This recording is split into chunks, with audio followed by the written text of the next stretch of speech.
Hey, what it do on a Monday? Yes, the dreaded, awful Monday.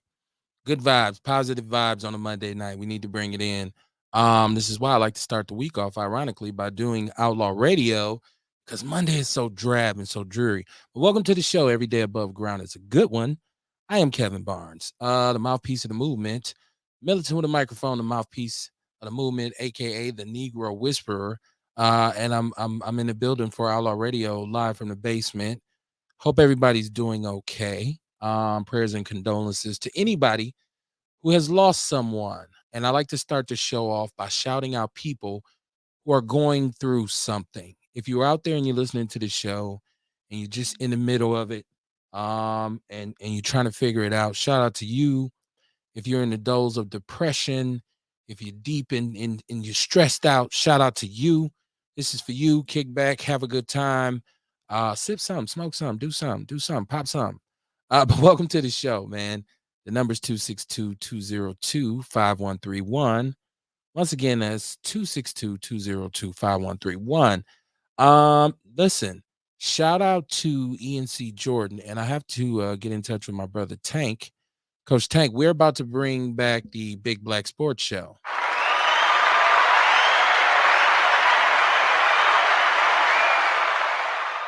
And if you wonder why does he do a sports show where you have to understand how close and significant sports is in today's society, especially in terms of race relations, socioeconomics, social justice. A lot of times, the only way, in particular in a place like Wisconsin, that you can get people together actually is through sports because white people and black people here, by and large, don't really congregate with each other. We'll talk about that and a bunch of other stuff as we move along. Welcome to the show. Real, what's popping with you, my brother? Chilling, man. Happy to be here. That's what's up, man. It is Outlaw Radio. It's a Monday. I was trying to get rid of all the, how people dread Mondays, and it's just kind of like the most dreariest because you're coming off the weekend where you chilling for the most part, and then it's like, damn, Monday morning, I got to be at work, whatever. That depends. Maybe some people out there love their jobs. I don't know. It depends, I guess. So, but yeah, man, it's a Monday. How was your weekend, brother? Man, blessed.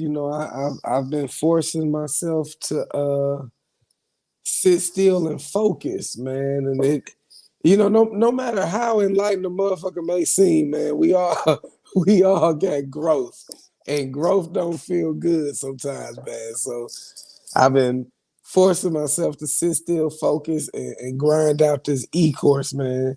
And it is easier than the hardest part is starting a lot of times. And then the Right. second hardest thing is remaining consistent. So Yes. so at Absolutely. least I started and I've been consistent. I've got this motherfucker outline. I got it all the way bust down to the point where now I'm ready to start putting the PowerPoints together. So it ain't feel good, but I feel good at the progress I made, knowing how difficult it is for me to, like, my mother always used to tell me my attention span was 3 seconds long, man.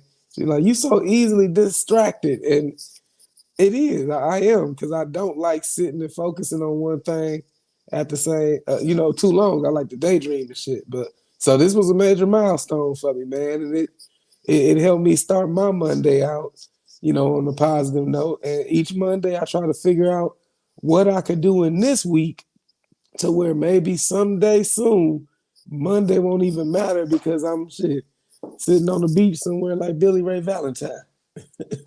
And you sound hoarse, like you went to. I know you like to, you might have been to the fest or something. I don't know. You sound a little Nah. hoarse over there now. Yeah, my kids brought that package home from school, man.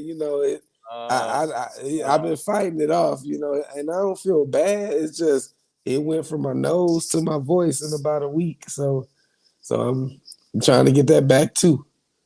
well, I just talk some extra shit tonight, so you won't have to, strain your voice. I think I'm pretty good at that. I just talk a bunch of extra shit. We always talk a bunch of extra shit. It's all good. It's all good, man. I'm glad you getting things done. I saw you as a guest star as a guest host. I say guest star, a guest host podcast. What was the name of that podcast? That's Mac Buddy Gaming, Conversations with a Mac. Where they just that episode was about should you share your vision with somebody else?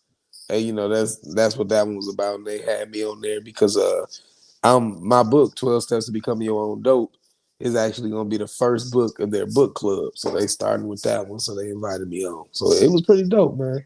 Met some That's what's dope up. individuals. Yeah. Y'all pops. I see Made Kamar's all sure I over shouted the city. us all out, man. I'm like, See, I we was all looking gonna for that eat. part. I didn't see that part. I was looking for it. Like, yeah, oh, he a star now. He ain't no Oh outlaw. no. When they give you the final moments, I had to shout everybody out. I told them where they could find us on Mondays and Wednesdays. Okay, okay. And all that. We all gonna eat. Never know who looking, never know who watching, right? Right. But nah, y'all pop, man. Kamar's all over the city. Courtney's on WNOV. You doing your podcast thing. That's what's up, man. It's Outlaw Radio, man. Shout out to everybody in the chat room. Paris LaShawn, Shay and Kruma from Shabaka's Black Experience Enhance, running for mayor of Denver, Colorado. We popping in Denver. Oh, that's dope. Right. We got some people in DC. I got a call from a brother, and I've been meaning to continue my conversation with him. He's actually in DC, and he said he watches the show. We've had a couple brothers on here from DC though, so I don't know what that looks like. But You ever been to DC? I have never been to Chocolate City. I've never I been. haven't either, man. I know back when I was at Morris, they used to have like the field trips and shit, but Right. I never really liked people like that, so I definitely didn't want to be out It's a of good town reason with not to go. It's a good reason. I don't like people like that. Shout out to Beauty Waddington. She said, "Hey y'all, what's going on, sis? Listen, everybody listening right now at this moment, share the show. Everybody right now, I don't care how many people it is, just share it. Just hit share. Share the show with people. Let's get it cracking on a Monday night. I shouted out the Big Black Sports Show is going to be back. My brother Ian Jordan and I have conversed, and he's going to come on and add some commentary and see, like I was saying when Rail came in, like sports is especially for men, but for everybody. I think sports, no matter what sports you like, it's such a connecting. It has such connective tissue because, like, I watched during the Bucks championship run. Black people and white people were downtown, well, except for the next year, obviously with the shootings or whatever. But when they won that championship, I seen white people who would never touch black Milwaukee downtown standing next to black people. And, everybody was them. equally acting stupid, right? Like motherfuckers was all up on street lights, white dudes, right? All up on street lights and all that. It was letting they enter foundational black American that was trying to. I said the nigga go because it was ignorant. Foundational black Americans are intelligent, such as myself. Right. Yeah. But yeah, share the show. Big Black Sports Show coming back, man. I love talking about sports. It'd be so much, and it's so many different ways to connect. Oh shit. So be looking out. It's gonna be on Tuesday night. So then we'll be on Mondays, Tuesdays, and Wednesdays again. I'm gonna keep my hook in the water because I'm gonna fuck around and get Outlaw Nation back cracking on a Thursday night. And I actually talked to a brother by the name of Jeff Kwan who was connecting me with all of those California with Tweet Cadillac and AMG and all those when we just did all these West Coast rapper interviews. All of them and MC Shan too. So I can't say it was just the West Coast. All of the West Coast connects except for Mac Mall, and that was a different. I talked to his publisher. So, but we're gonna bring it back, and we're gonna get in full bloom again. Miss Francois, the juice lady, got a new do. What it do? New do? How y'all doing? What's happening? Yeah, not as good as your crown. Not as good as your Right. We're trying to make it work. We're working it out, but I definitely did a video complaining about it because that's what I fucked up a little bit, but it's okay. Okay, we got to get a close up of it. Let's zoom her in. Oh, there we go. We got to see the new dude. Wish I could be got on the part of your world. Look, I like this one. I like this one. They see me well. Oh, she want to be seen. She wants to be I like this. seen. They like looking at me. Somebody told me they was like, man, I'm gonna call in. I'm like, I don't want to talk to you niggas. I want to talk to her. I'm like, that's right. Hey, hold on now. Wait a minute. Hold on. Right. Let me zoom back out now. That's that bullshit. My logo in the background. Come on, son. You can't come like that now. And actually, check this out. The number's 262-202-5131. If you got anybody on this show that you would like to speak to specifically, please do call in and say, hey, I want to, shout them out, say what you, hey, listen, it is what it is. I promise you, I won't feel bad. Right? My uncle used to say, I let the welfare feed them. I don't need them. Dude, your family got the best. We from down there. What is this? We from down there. Shout out to Ernest Walker. He said the juice is loose. Man, it's a lot going on. A lot to talk about tonight. And I was thinking, like, because once again, that energy on Mondays is so dreary and so drab. It's like, what are we gonna talk about? Ain't no news. Then I started digging. I said, oh shit, here we go. Didn't see that, because we ain't been on since last Wednesday. So I get build up. I get blue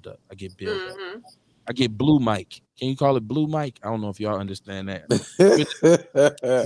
Maybe that's like Nas said, over your head like a bulimic on a seesaw. Yeah, people ask me when I talk about the podcast. So I ain't been doing my podcast. They be like, so what y'all be talking about on the podcast? I'm like, shit, I don't know. Whatever Kev pop up with. We come on there unknowing. We just be waiting to goddamn talk. That could change. You know what? I'm gonna be honest with you. That could actually change if anybody just called me or said, Kev, well, just send me a text. Kev, what we talking about tonight? I would gladly share it. It's not a secret. My experience. I like the freestyle. It keep me on my toes, Right. Well, I like to listen though. We're always live.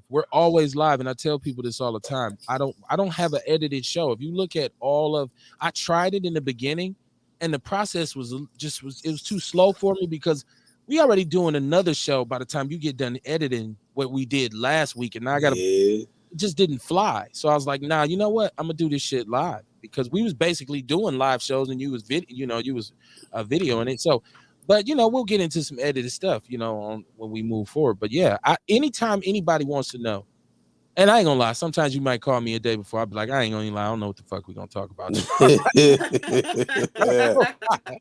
I am not gonna lie. But it comes together, man. It comes together and it comes together well. But see, the basis of this is most of the things we discuss here on Outlaw Radio are directly related to the lives of foundational Black Americans. Right. It only makes sense. We all see the same news. We all see the same headlines. Unless we're gonna do something really heavily topical, I usually don't. I'll do the back end work if it's something like when we did Inside Out and we want to talk about mental health and dealing with like depression and stuff like that. I had to do some legwork to make sure I was saying things or the things that we talked about were accurate. And if you'd have called me before that show, probably a day before, I would have said, yeah. But like Outlaw Radio, I'd be like, well, what you want to talk about? Whatever you want to talk about. Shout out to Sharon Evans. She said, what's going on, Outlaws? Foundational Black Lives Matter. Yes, they do. Foundational Black Lives Matter. Don't tell Kanye, though. I was going to say, did she say white or black? Because everybody's tripping right now. Black. God, white lives matter, right? We're going to get into that bullshit. I want to say rest in peace to Coolio. First of all, I said this before. Shout out to you if you're going through something. Shout out to you if you lost someone. Shout out to you if you're stressed out. Shout out to you if you just don't know which way you're going to go. I hope you can find some inspiration and some enlightenment in what we're about to do. I hope so. And that's pretty much why we put it in the air. And I put the show on Monday so we can, start off with some good on Monday. Ain't got to be all down, man. Outlaw Radio will be on Monday. At least I get to laugh. But if you lost somebody over the weekend, shout out to you. But Coolio, one of our old school 90s rappers, Coolio had a run. A lot of people may or may not be familiar with him. I know that he had a really big hit with Gangsta's Paradise, but Coolio had a rap career before and after that. And a lot of people don't know Coolio's actually a West Coast pioneer who was down with Cube in the early days and Dub C and WC in the Mass Circle. I'll tell you like this. If you are a hip-hop head like myself, a hip-hop snob, you know who WC in the Mass Circle is from back in the days. Coolio was a part of that group. And just, just a factor on the West Coast for a very long time. I wasn't the biggest Coolio fan, but it was good back in those days to see rappers, go to the next level. So Coolio had these huge hits, Fantastic Voyage, Gangsta's Paradise, Something New. He had some big ones, some MTV crossover pop hits. Right. He had some tough situations in his life, but he passed away at 59 years old. So rest in peace to Coolio. That shit crazy. We lose the we lose the legends, and that's why it's so important that you give people credit. I don't say flowers. It's so important that you give people their credit and their props and acknowledge them while they're here. Like, what you holding back for? You gonna wait till I die and say, "Man, Outlaw Radio show was good"? You can say that shit to me now if you call 262-202-5131. I got my ears on, right? I'm joking around, but I'm serious. But yeah, it shows, man. And life is short. You never know, man. You got to go for what you know, man. Right. I want y'all to know that I love y'all. Say that again. Oh, for sure. Much love. Oh man, you know how we do it. It get all warm and fuzzy on here. Then I hurry up and fuck it up and make it. Hurry up and switch it up and go back to some gangster shit. It's okay. Right.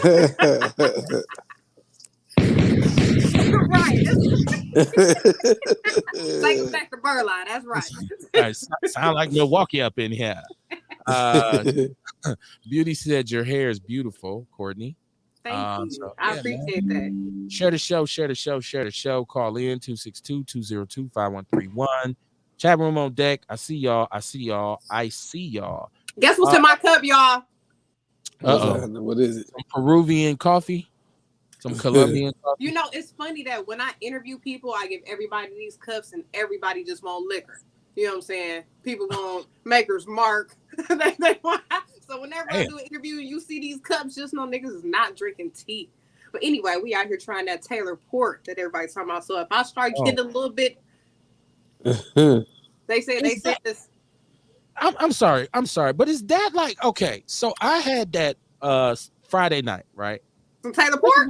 Yes, and it should, because I drink wine, right? Because I always been a dude. I go hard. Give me the bottle. Oh, you want some Coke? No, give me the bottle.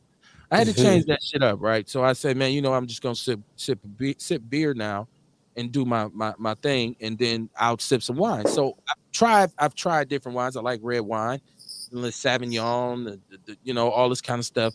And I kept hearing about this port. So I got the Taylor Port last Friday. And the shit's super sweet. It's like Mad Dog 2020. It don't get you there, but it's very sweet. And I looked, it's a dessert wine, and that's why it's sweet. Oh, okay. Right. People say it's a dessert wine. So but it's, if you don't like the bitter or whatever, and I put a little juice, a little water, whatever.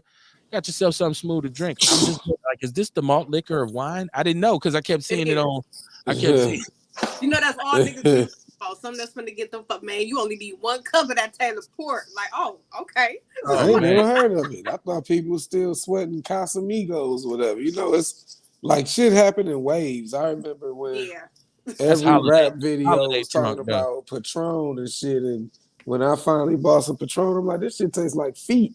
It like tastes like Patron.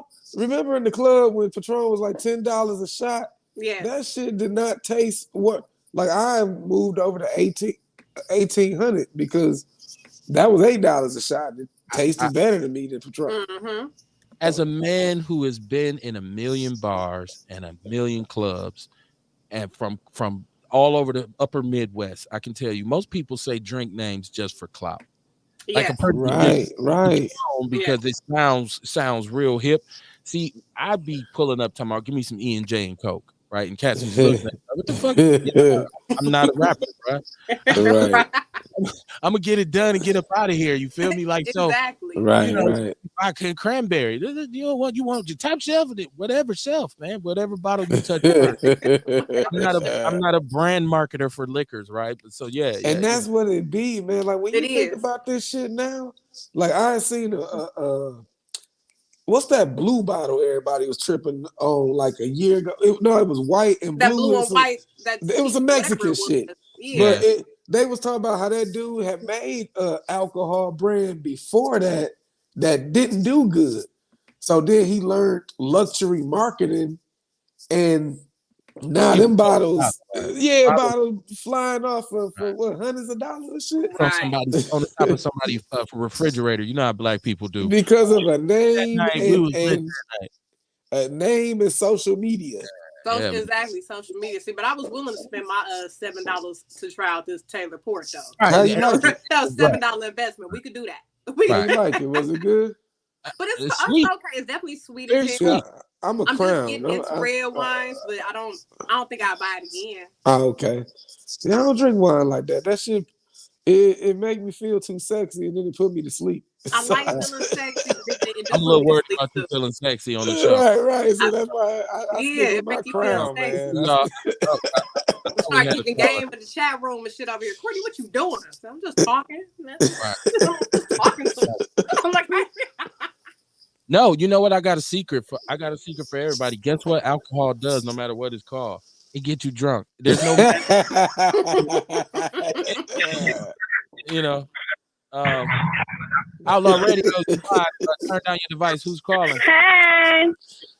Who's this? This Beauty. Turn this down.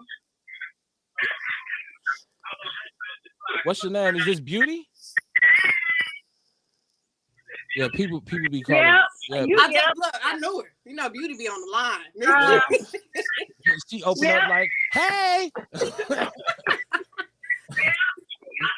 Beauty, you got to turn." Are we ready? Are we ready to vote? Well, you got to turn down your device because we getting a horrible echo. It's like mind numbing. Yeah. Because people be trying to hear themselves on the show. Black people, you got to go back and listen to the show. Man, I was on there snapping. You can't hear it at the same time, man. She'll get it together. Shout out to Beauty. She's a supporter of the show. Anybody out there want to call in, call in. But yeah, as we continue our conversation about liquor and getting drunk. Yeah, on the Monday, I like a little tipsiness in my life. what y'all sipping on out there? You know, people, I don't drink that shit. Is bad. Okay, well, you you know what? I thought I was a whiskey drinker because I done shifted to Crown and shit until I started watching. It's this dope ass show on YouTube where they try out different whiskeys and give you the different history about it. Cause you know I'm still a nerd and shit. So like I learned the difference between bourbon and whiskey and rye and shit like that, or scotch. My bad, scotch. Yes, so sir. And they shitted on Crown Royal. They was like, Crown Royal. They said that's the whiskey for non-whiskey drinkers, and I was like, God damn. That's how they always make you feel. I was like, God damn. You're right. It's the malt liquor. It's the malt liquor of cognac, right? Right, just like this malt liquor of wine over here. This Taylor Port. Like, damn. So I thought I was being grown like my granddaddy them. You know what I'm saying? I used to always see that Crown bag with pennies around and shit. Don't ever get it twisted. That's official because that's some foundational Black Americans been known to sip on. Okay. It's like when I see a brother sipping OE, I don't look down on him. I be like, you off the block, huh? What's up, bro? You want to be classy, get you some Mickeys, right? Like shit, right. We're so divided that we argue about what we drink. Like you drink that shit. I remember I went through my little grown man phase and had the cigar and the bourbon sitting at the bar, drink that damn hardcore ass shit and smoke that cigar and stumble my ass to the bathroom. Like, I'm not drinking that shit no more. I down at the bar, like, man, let me get some E&J, man. Beauty said, how do you sip on beer? It's very simple. It's very simple. Trust me. Do you pour it into a glass? Is that how you sip it? Because it's in the glass now? It's not in the bottle? I mean, you could put it in the glass. I do weirdos. I put mine on ice. I don't because I don't like warm beer, so I'll put it on ice. It's about to be October and shit. So like over there by Estabrook Park, you know, they had that beer garden, but it's spelled the German way. But beer garten or whatever the fuck. But yeah, if y'all like beer, check that out during October. It'd be going down over there. Is beer the reason all these niggas got swole stomachs out here though? I would think there's so many other things that would. I mean, because like they got swole pregnant type stomachs. I wonder what causes that. Unless he drank 3 or 4 cases a day, or like every time, because it's. Beer will get you a gut. There's just then their stomachs be solid too. That's the strange part. It's like that's that solid fat. Yeah, it'd be round. It'd be solid. Your stomach tight, right? It'd be like, damn. But the good part is it's wintertime, so those kinds of stomachs are gonna be in style pretty soon. They're not warm. Like big niggas, stocky niggas, they are in style, but those big round hard stomachs never are. That's not the comfort I'm looking for. That lean stomach. Yeah, that is not what I'm looking for. That's lean. I don't think that's beer. Right, it's something. My man Jason used to say, "Well, girl, you better come on, get on, play on all this playground." Well, even now when people talk about six packs and shit, like my one guy was just putting motherfuckers down for not going to the gym, and I said, "Hey, G, look, a six pack get you buzzed, but my kid get the party started." You know what I'm saying? That's how you got. You know what I'm saying? That's how you got to look at it. Yeah. Hey man, you know what? I think it's just very important for an individual to be able to identify what they don't like, right? So if you don't like the big gut, don't talk to that dude. If you got a big gut, talk to the girls that like them, because it's right. Ooh, I love me a man with a big belly and rub on it. You be like, oh, you had to go. Not that I've ever experienced it. Right, that's the thing though. It's like, why focus on who don't like you when you can be focusing on all the people that do? Man, it's somebody for everybody, you know. Right. Sharon Evans said poor diet. She that said too. It's a hernia.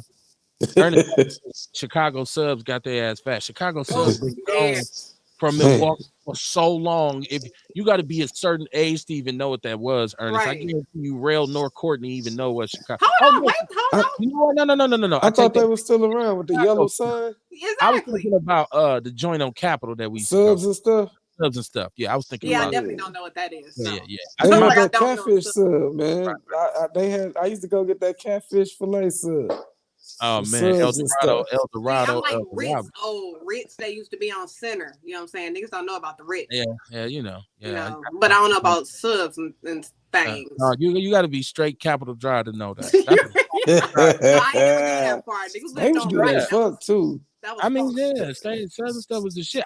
It threw me. I went in there one day and I went and stood in line, and they had the video games and all that, and the dude come to the counter and say, "How may I help you?" I'm like, "I'm good. I'm just gonna go to McDonald's." Oh damn! Damn, Kev. Yeah, and my guys was like, "Shit, you trip all you want to. We still going here and get our sandwiches." Hell yeah! Y'all gonna get that. Y'all gonna eat that, right? I would be mad as hell if I was your girlfriend waiting on some food and you was like, "Hell no, I ain't ordering." Like nigga. If you made it to that stage of being my girlfriend when I said that, you would totally understand. Like that sound like him, right? I know he gonna pull off. No, I've been in restaurants before where the dude was, otherworldly, and I didn't trip. It's just that other stuff I did because I was young. So we bail in there. We probably smoked about. I ain't gonna say it on the air. But everybody had the munchies. We rolled down there, hey, how you doing? You gonna walk out. Niggas hungry and you like, hell no. They got went to Wendy's or something that day. I had to sneak back and get me an El Dorado, and he was like, hey, I was talk to me. I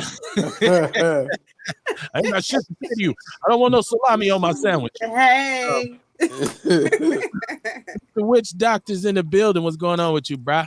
Ain't nothing, man. What the hell I done stepped in, man? Y'all talking about salami sandwiches and shit? What the hell is the topic tonight? Hey, we talking about a salami smuggler, not a sandwich. That's old school salami smuggler. Wow. Beauty said, is COVID-19 over, or is there another? I think she means strain out there. You know what? We can take some time to talk about COVID, and we have on this show a lot, because apparently, allegedly, they're still pushing vaccinations, but they're easing all the restrictions, right? Like, so you ain't got to wear a mask to be on the bus anymore. You don't see, like, you at one point, anywhere you go, you see a bunch of motherfuckers walking around looking like surgeons, because everybody had a mask, right? People had on gloves. They had 3 or 4 bottles. It was a money move. Hand wash on their belt and shit. So, but you don't see a big lot ass of money move. I've heard they scared a lot of people into complying. I've heard that. I think it's the governor and maybe the mayor who are still pushing, like, be careful with something is still out here. And people now, it's funny because people now catch COVID, but it's kind of like a cold now, which is what COVID actually now. Right. Yeah, just now. I'm saying, because people be like, now it's a cold. Right. I didn't see you last week, and they be like, oh man, I had COVID on Friday. And you be like, well, like 2 years ago, all laid up. Like, man, I got that shit, man. Motherfuckers be getting their will together. They find out they had COVID. Right. Still out here though. Y'all be careful. Y'all be careful. Yeah, I was telling her my Who's therapist this? can't say Oh something about Lord. Oh, okay. Colds and flus kill thousands and thousands of people every year. Very That's true. Colds and flus do, you know, and you see now they hiring back all the police officers they let go, and now the nurses got a lawsuit going on. So they played themselves by, but it was always a money move. I mean, I'm sure they made enough money to pay this shit off. Because I mean, think about all the people that got paid. Mask makers got paid. Gloves got it was shit. It was Hey, I think it was Y2K more, all over again. What's that? hey, even though them vaccinations and all that shit was free, somebody getting paid for that. Shit, they Somehow somebody getting paid for that. You know what I'm saying? they And gonna get I remember when paid. the pandemic first started, I said way back then, I said, look, there's a big thing to scare people into taking the vaccination so they could get paid for the vaccination. It's a whole, like you said, it's a money move. You know They what I get mean? they They get setting it paid up off the for a big antidote. payday for the pharmaceuticals. Right. Right. And we don't know yet. This shit just been you remember like everything that I ended up in Facebook jail for has now been proven and admitted by the CDC. So now I'm just waiting for them to admit that other thing when it said that those that got jabbed not only lose, immunity, they should get worse than if they was never jabbed in the first place. Thanks. Government It actually has a negative effect. So Sharon Evans said the government paid the pharmaceutical companies. Beauty said it's a few no, I'd be the other way around. The pharmaceutical companies pay the government, and then you see the news brought to you by COVID, where they talk about. Pfizer. I like to know people out there who may have gotten the vaccination because I don't want to isolate or ostracize you because for a lot of us it became a situation where your job said you got to get it, right? Like if you want to work here or test every week. People was like, well, no, but some jobs didn't even give you the option to test. They said you got to have, like the city of Milwaukee. You got to have, and I just looked, and ironically, because the job for the director of the Office of Violence Prevention was posted, and it's a city job, and it said you have to have at least one, but hopefully 2 doses of vaccination in order to work for the city. And I was like, damn, that's cold. Shit, can't apply there. I mean, a lot of times if you can, because like I work for the state, so you may be able to. They don't talk about it a lot, but you can still look into medical exemptions and religious exemptions. I figured that, but and then you're just they can't force you to take it, but what they do is make it inconvenient by making you have to test every week. Making you have to file unemployment. They're gonna make it real fucking inconvenient for you. Shit. And they getting sued by all those nurses they let go in New York. That's another thing with this whole voting shit going on. I look at the Ron Johnson and all this shit, but I be like, man, look at how Cali, New York, and Illinois handled this whole COVID shit. If we were a Democrat majority state, we would have had COVID passes and shit like that too. I don't, you know what? Maybe so. I look at New York, Illinois, but here, wasn't it the Republicans here though? That was like, man, fuck them ass, fuck all that shit. We don't need that shit. Yeah, it was Republicans saying let's keep the jobs open because people are losing their jobs. So like, yeah, I fucks with them on that tip and the gun tip. I fucks with them on the. I think we got to be. Fuck this shit. You have to be careful when you say Democrats or Republicans because first of all, you have to understand that there's different versions of each one. So there's radical Democrats, there's conservative Democrats, there's middle of the road Democrats. Same thing with Republicans. There's conservative, there's middle of the road, and then there's there's liberal Republicans. I know people say that don't exist, but it's there. So when you say the Democrats would have or the Republicans would have, right? It's hard. What Democrats run New York?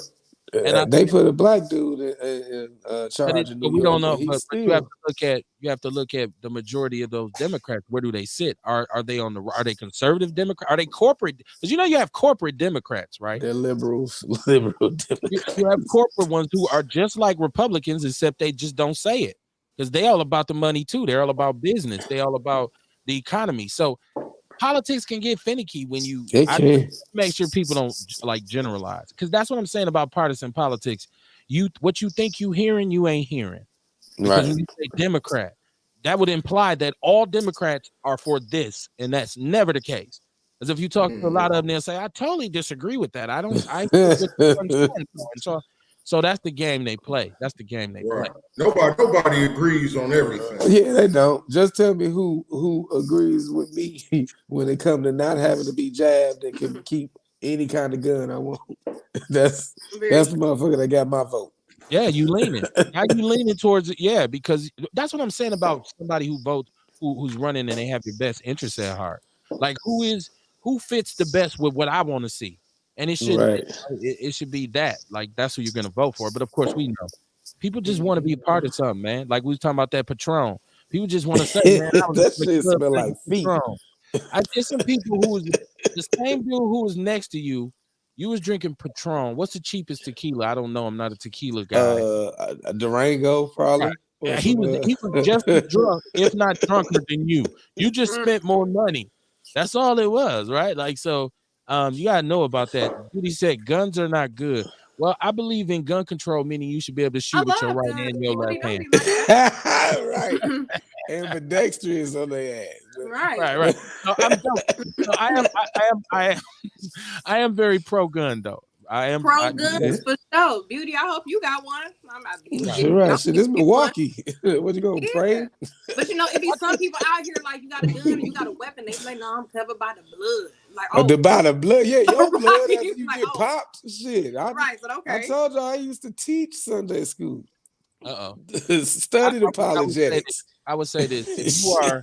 If you are a foundational Black American with no felonies, I would advise you to procure a firearm of some sort. I don't care who you is. I would advise you to procure a firearm. Well, nudge, motherfucker, man. If you're a felon, you know about that shit. So you better get you one and put it up some motherfucking where. Well, what I'm saying is, if you are a felon, you might have one, but you don't want to talk about it, especially on a podcast. Right. My people know the code in which I speak. If you from Capitol, you know what the fuck going on. I'm not. I would never tell nobody not to get it. I would give a motherfucker. I got 9 felons. Okay, that's cool. I got 9 felonies. I got some partners who say, "Kev, I can't have a gun. I'm a felon, right?" But come on, man. If it comes down to it, you fuck around, find out, as they say. Hey, and you know what? I'm gonna tell you something, man. That's fucked up right there. Like, how can you motherfuckers create a law to say that I can't follow divine law as far as protecting myself? Right. You know what I mean? It's a divine law as far as protecting yourself. You know what I mean? Self-preservation. And then for these people to say I can't own a firearm, you know what I'm saying? Like, y'all breaking divine law by telling me I can't do that. Yeah. I think the argument you get from that is people who, when we start talking about recidivism and we start talking about people who have lost a loved one to a felon who had already done a gun crime, came home and was allowed to get another one and harm somebody in their family. I think people would say, no, he shouldn't have a firearm. Give us a definition of recidivism. What say it again? That's that port now. That's kicking in. What a wide receiver is. What a wide receiver is. You said receipt. What you said? So look, recidivism. What the fuck about? No, recidivism is basically this, to make it simple. You commit a crime, you come home, you end up back in jail. That's basically what it is. So when you're a convicted felon, the odds against you not offending again and going back to prison are higher. It's not an absolute, because a lot of felons I know come home and get straight and be like, bruh, I ain't giving them people no more of my time. But the odds, right? So if you take an area like 53206, they call it a rate. They have the highest rate of recidivism in the state, I believe. Damn. which means most of those, and it's such a high rate of young brothers who get felonies that come from that area code. They come home and they go back. You know, they say a vicious cycle. Most brothers come home from jail don't stay out. Like if you got a relative or a friend who's come home, has done a bit, and they out and they free of paper and all that, shake that man or woman's hand, give them a hug, and say, "Man, you doing your thing." Because when you come home and you got to start over, you can't get a job. People saying you convicted felon, and even though it ain't supposed to legally matter, they put them up against enough pressure where the motherfucker say, "You know what? I'm gonna go back to what I know. I know about grinding this block. I'm about to get back out here and do what I do." So you know, who is this? March on Sino. He said they give felonies for things that can be charged otherwise. They mark us. Absolutely, that's what this fake ass drugs was absolutely about. Yeah. It's and absolutely. then it damn near be illegal to even hang with your people because your family, if you on parole, right? Your if you're family and friends on parole, might be. You can't hang out with no other felons that's on parole, right? Which might be your family and friends and shit. Right. My wife was felon. They can send you right back for that. It's a trap. It's all a trap. You can get pulled over in the car. Nobody do nothing wrong. The driver got license, but he a felon on parole. You in the passenger seat, a felon on parole. If your PO find out y'all was in the car, they can send your ass back. Even though y'all ain't broken no law. Revocate. Yeah. Beauty said, that's how fucked up they got it. How many blacks has died? Men killing women in the last 2 weeks. Domestic violence, of course, that's always an ongoing issue.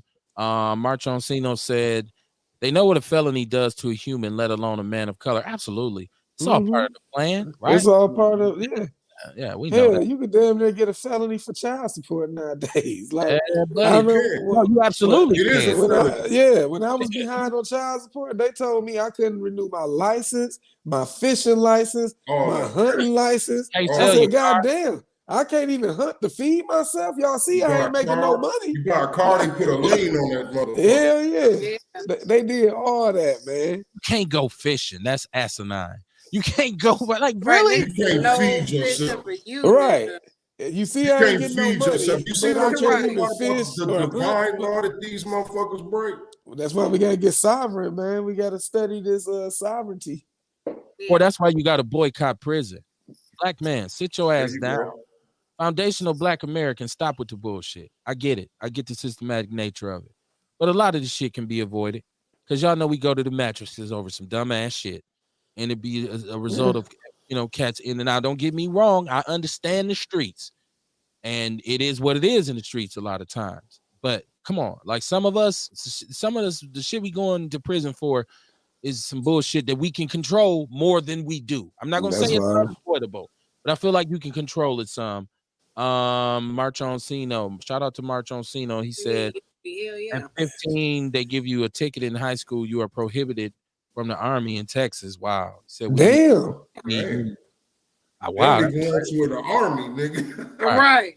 You can't even die for us. Right? Man, and the crazy thing is the military is big as hell in the South. Like, it seems like damn near at least 2 out of 3 niggas that graduate high school, that's their plan to go to the military. So to tell somebody that they can't go for a ticket, exactly. Because all my people that went to the military got bread. All they did was like buy cars and liquor. But they was getting that bread, right. know. I want black people to understand. I want black people to understand. Like they say, yesterday's prices are not today's prices, right? So I want black people to understand that we're talking about this, but I don't want people to get into the mindset that this is absolutely the pattern for black men. No, this shit is avoidable. A lot of this shit's avoidable. We got way more power than we give ourselves credit for. And really, we can beat this system back.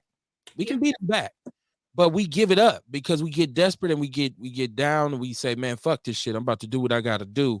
I understand it, survival instincts. So we gotta change it. We gotta change it. Well, you gotta know better to want better. You know what I'm saying? And a lot of times, a lot of us get stuck in the cycle because we haven't. With new knowledge come new options and new ways to handle some shit. So a lot of us get stuck in the day-to-day struggle that we don't even have time to even learn a new perspective. So that's where that emotional intelligence and critical thinking come into play. Pico Gardner, shout out to you. They said entice black folks in the South with money to enlist in the military. March Oncino said prison is a business. Absolutely true, man. 262-202-5131 Outlaw Radio. Call in. Let us know how you feel. The chat room's on fire. We appreciate you. I said this before. I said it again. Share the show. If you're listening to it, share it. Share it with everybody you know.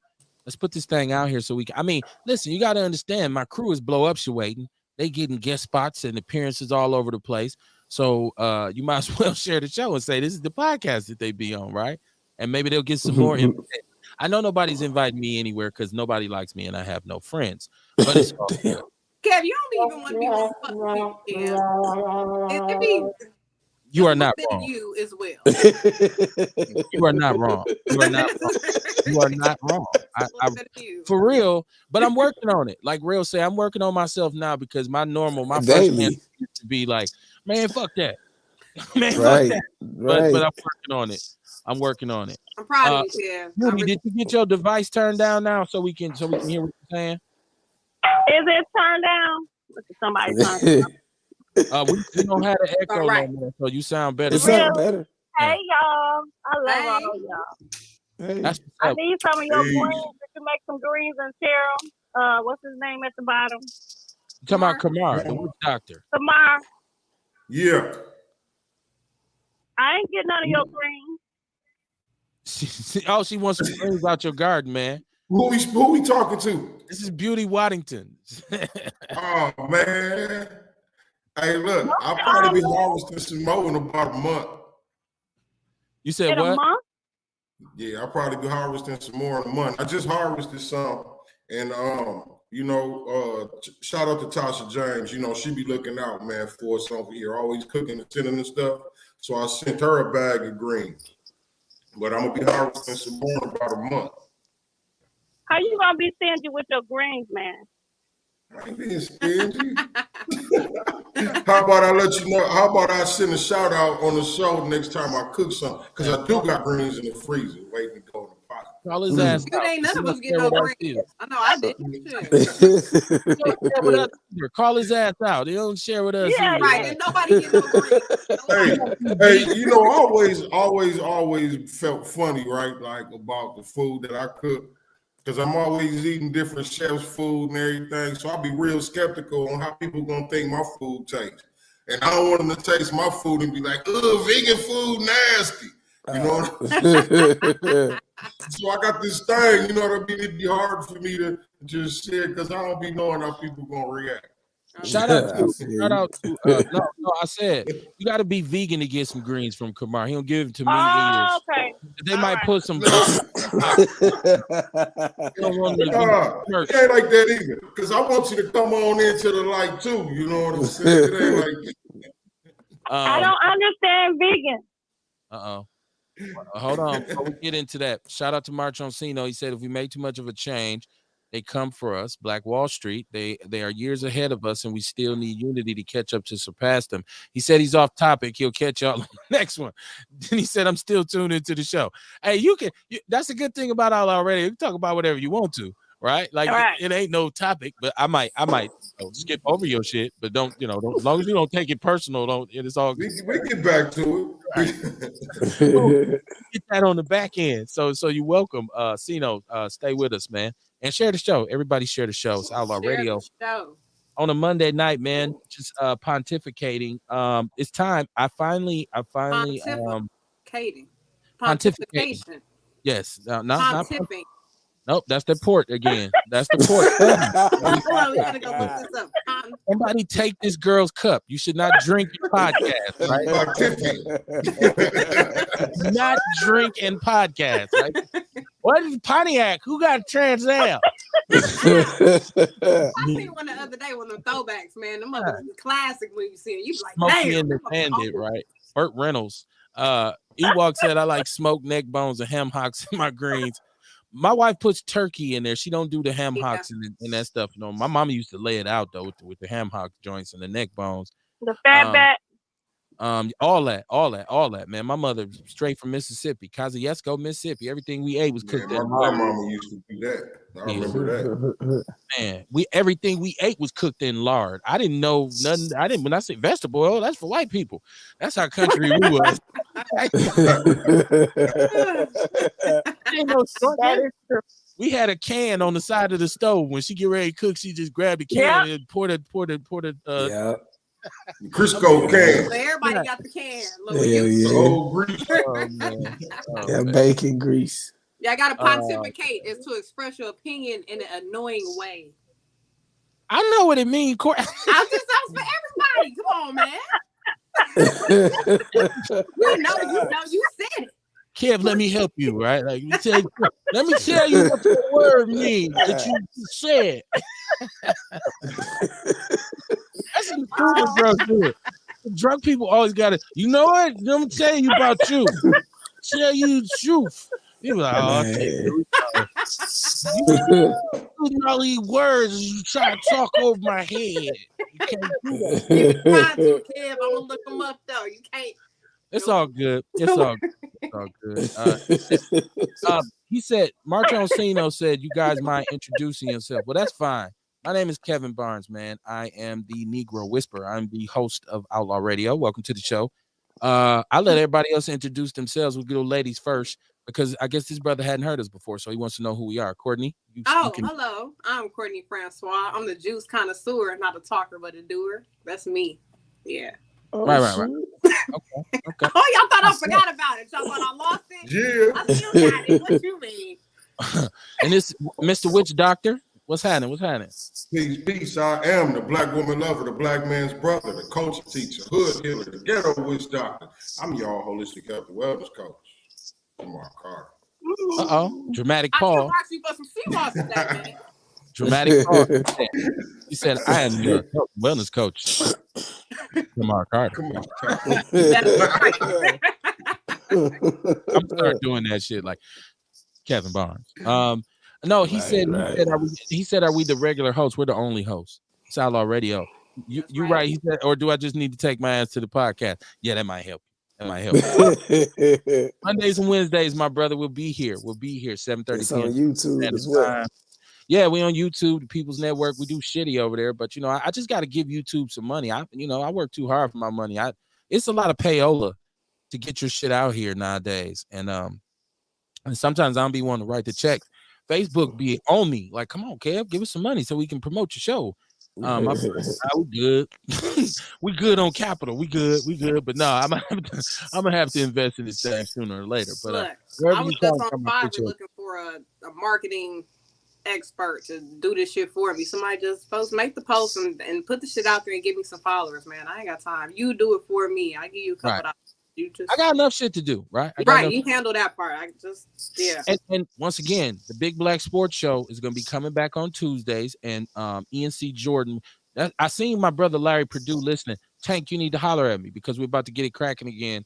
And ENC Jordan, who's going to be on with us this year, who's also a supporter of the show. We spoke about some marketing stuff earlier, so that might be, it might be on the precipice. That's confirmation right there from the universe. Yes, hold on. Yeah. So I sound it out and I spell it and then it pop up the right way because I be to spelled it wrong. So press that. Sharon Evans says you got the belly washer mug. I don't know what the belly washer mug is. I don't know what that is. The belly washer mug. What's the belly? Tell us what that is, Sharon. Y'all know what it's time to talk about. I got a couple things that I've been hesitant to talk about because I didn't know all the details of it. And I normally don't like to talk shit about something unless I know at least a little bit something about it. And so I'm looking at this Brett Favre thing. And I can tell you off top, I'm a little partial. Everybody who listens to this show knows that I am from Milwaukee, Wisconsin, and I am a Packers supporter because that is my favorite football team, and football saved my life. And Brett Favre, to me, turned everything around for Green Bay as a franchise after probably about 25 years of futility. Him and a bunch of other great players got the Super Bowl back, got us back popping.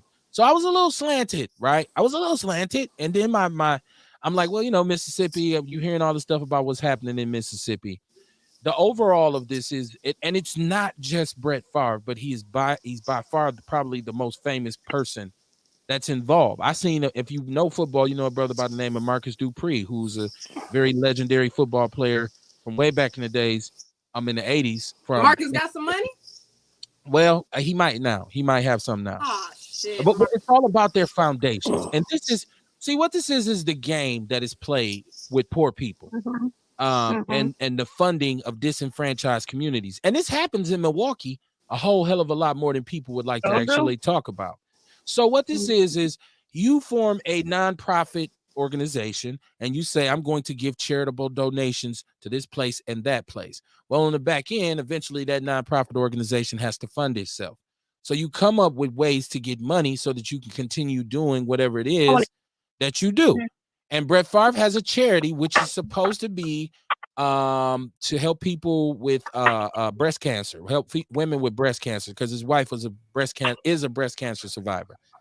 And he was basically using the money, allegedly some of the money he was getting, to basically funnel it into athletics at his alma mater, Southern Mississippi, right? His daughter goes there. She's a volleyball player.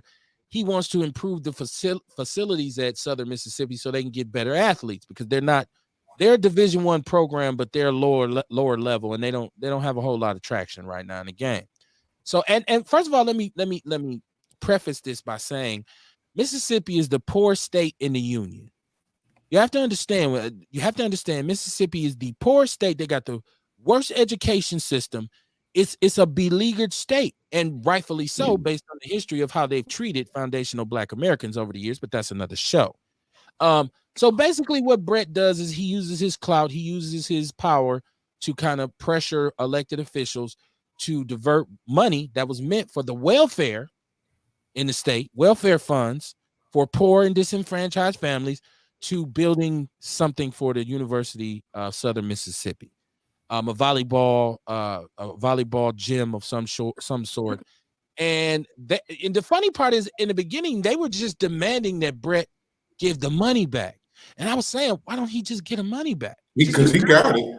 Get the money back, nigga. Because he definitely got it to give. He should have it. I don't know his finances, but he was paid a hefty sum in NFL, and when he was in the NFL. I think he heard he gave $1 million back though. He may have, but then you find out that they were also paying him state funds to come to speaking engagements, and he wasn't going, but he was cashing the checks. Okay, so this is 2 times, right? This is 2 times the fuckery. And so he's in hot water right now. And the whole thing is, everybody around him has been given time already. The governor, the former governor of Mississippi, I believe he has gotten some time, because he was saying that text messages. That's why I tell you about these goddamn phones and shit. Text message. Oh, what can you pay me? Can you pay? All this shit's all in the game now. So Brett probably about to do a little time. Now, if he and people were upset, Black people said, oh, it's white privilege because they talked about that, but they didn't give it the same kind of thing that they gave Mike Vick with the dogs, right? And but white people and dogs, come on now. You already know how white people give way more. They give way more care to a dog. They care way more about a dog than they do a Black person. That is evident over time. A white person will go to court for their dog. Hey, little Jimmy. And your Black listen, they let their dogs lick them in the mouth. Like, that's love, right? Like, even you at an advanced stage in a relationship, your partner just don't walk up to you and go, you're like, hey, whoa, hold on, what you doing and shit? Warn me first. But they dogs, they dress them up in little sweaters and walk them and shit. They leave them at day. We used to leave our dog out in the wintertime outside. That's where his ass stayed at. He had to go outside at night. You know what he ate? Leftovers off our table. White people, no, you can't eat that. It'll give him upset stomach. I'm like, they don't make dogs like they used to. My point is that dogs, white people care way more about dogs. So with Mike Vick and the dog thing, it was like boom. But it is unfair. So I had to give everybody an overview of that. So I want to know how much of this, because they haven't really come out with the details. A lot of it's legal proceedings. But is this another example of white privilege? You don't put the white man on blast for doing some crazy shit like you would with the Black dude. Like M.A. Udoka got some consensual tail, and he done lost his whole job. Brett done stole millions from the welfare, and it's still like, shh, So I don't He know. ain't lose his job. He just got suspended. Can he get fired? Because I heard they fired him. Then that's that whole some retaliation shit because he was fucking on somebody's wife. So it's really like you fired me because I was fucking on your bitch, nigga. Okay, that's the port too. That's the port as well, right? That's the port too. A little Pimp C came out. That port wine, right? That's that port author there. Hey man, I just look like this. I ain't no square, man. Hey. You fucking on your bitch, man. No, Courtney. You know what? The details on him haven't been fully disclosed, so we don't know. What they've given us is it was a consensual act. Now we've heard he was knocking down somebody had to, black people had to be somebody high powered. He was fucking the boss wife, like right. You go all the way up. We don't know who it was. They even actually, I think that the sister who they showed initially, I don't even think she was guilty. I think she came out and said, "Wait a minute, what the fuck y'all put my picture up there for?" Yeah, because I seen it. Right. That's what I saw it first. Yeah, because one of the black chick. Right. Yeah, she was light skinned. We don't know. She might have been right. We don't know if she was a DeBarge or not. But no, I saw a picture of a white girl. I saw a picture of the black girl who they thought was her, who they were saying at first, and then they had a picture of the white girl who was wife of the vice president or something. Exactly. He was on somebody's bitch. Told you, and they. Before we even get into that, I want to go back to Brett because people say, "Damn, I was waiting to hear the conclusion." I want to know how much of a role white privilege plays into him not getting. I mean, I don't think it's a lack of press because I think everybody knows about it. I watched a whole documentary on it. So, is this white privilege, George? Is just white black people calling? Because you know how we is racism. Like we would cry wolf about some shit that, hey, bro, that ain't really racism right there. Come on, it ain't right though. Right, okay. So it ain't right, so it's racist. What's your question, Beauty? Where does he stay? Where does he reside? Does he stay in the South or does he stay in Green Bay? He has a very large, expansive ranch in Mississippi. And I'm guessing he got a crib up here too. I mean, because he do a lot of business up here. He was removed from the radio. His sports show was put on hold here in Milwaukee. People are saying, let's take him out of the Hall of Fame. Take him out. You can't do that. Yeah. Like this is where my OJ come in at, because like people say, you can't they took OJ's Heisman and shit. Okay, if he did some fucked up shit, he did it, but you can't take away what he did on the football field. It's like that's like taking R. Kelly's Grammys. I don't. Yep. I don't know if I struck a nerve with a piece of oh shit. They could leave R. Kelly out of this now. I don't know. But no, right, yeah. Because maybe niggas just be racist, even though we can't be racist. Because you see, when you said that about OJ, I'm like, damn, they took his Heisman, but I'm ready for them to take the shit from Brett Favre. I think it's a black-white thing. You know what I'm saying? I don't know. I was alive in the 90s. I was in North Dakota in college when they announced that not guilty verdict. We danced. We actually got in trouble. All me and my teammates, and I'm not even a dancer. I think I was Tootsie rolling or something. I know it was like 95, right? So I was in there doing the running, and they're like, yeah, white people was pissed. Like, you need to talk to your nigger football players. They were way too happy in the student center today. That's real shit, man. Our coaches had to side like, man, look, you guys offended a lot of people. I mean, Cass was cabbage patching and shit, like doing it. Was hot, man. we was I know we partied that night. We were like, man, we getting drunk tonight. Okay, beat it, right? Nobody cared then. Let's see. No, do y'all think this is white privilege, or what do y'all think about the Favre thing? I want to give y'all a chance. I think no matter how they treat him, I mean, it's always going to be some black people. And if they don't put him in jail, I think it's always going to be a lot of black people that's going to say, like, man, listen, it's racism. I mean, that's just how we trained to view shit. You know what I'm saying? Because they've been talking about it. They put him on blast when it first came out. It died down. Then it came out. They put him on blast again. You know what I mean? So they are talking about it. Because we would have been in jail.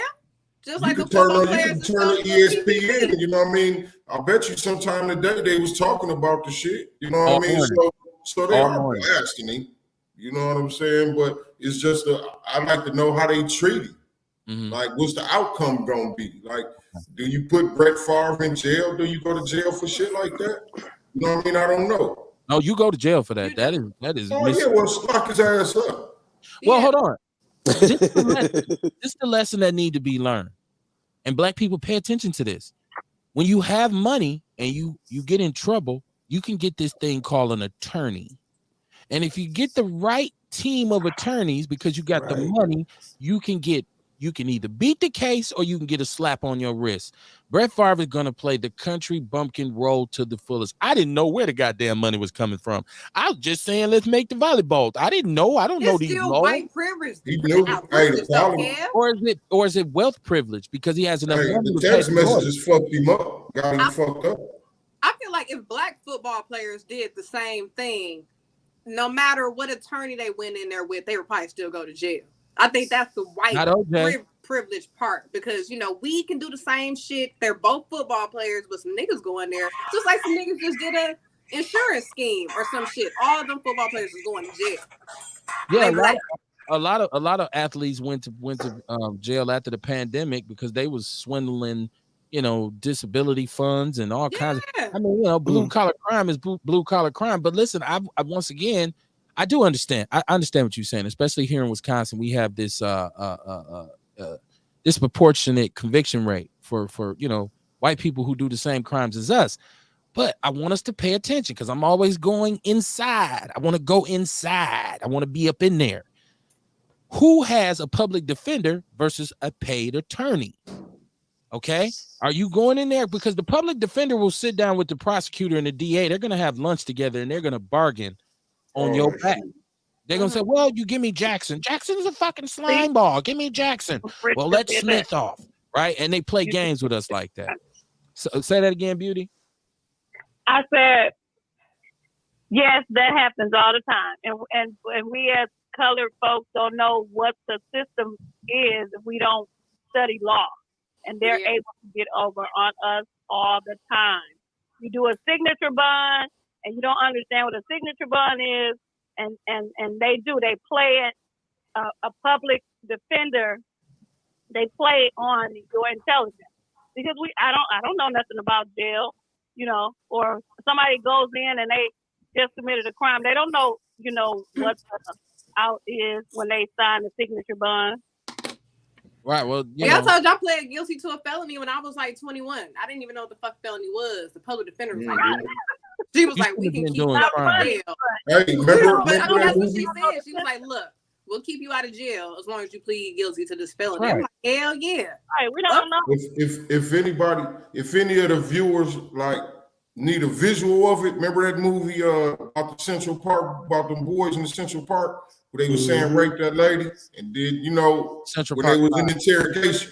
That was the same thing. That what you talking about, Courtney, the way they entice a motherfucker into pleading guilty, you know what I'm saying? Yeah. Or even if you're innocent, they'll tell you to plead guilty just to get this shit over with or something, just so you can go home, just plead guilty, get it over with, and you know what I'm saying? That's some bullshit. Man. Yeah, man. I like what Marcho Encino says. He says, they've been doing these things, but the damage has been done. How do we ever get it back? How do the affected recover? That is $1 million question. Yeah. They don't be wanting us to recover, though. They be trying to keep us fucked up. So. You're right. They did lock sisters up who did that child care fraud. Their ass went to jail. They went to the one sister. Yes, they did. She burnt the whole mansion down in Menominee Falls. Like, y'all ain't getting my house. She burnt that shit up. And we was right. What you talking about? I ain't know. Where my insurance check at? Your ass you're going to prison. You're going to prison.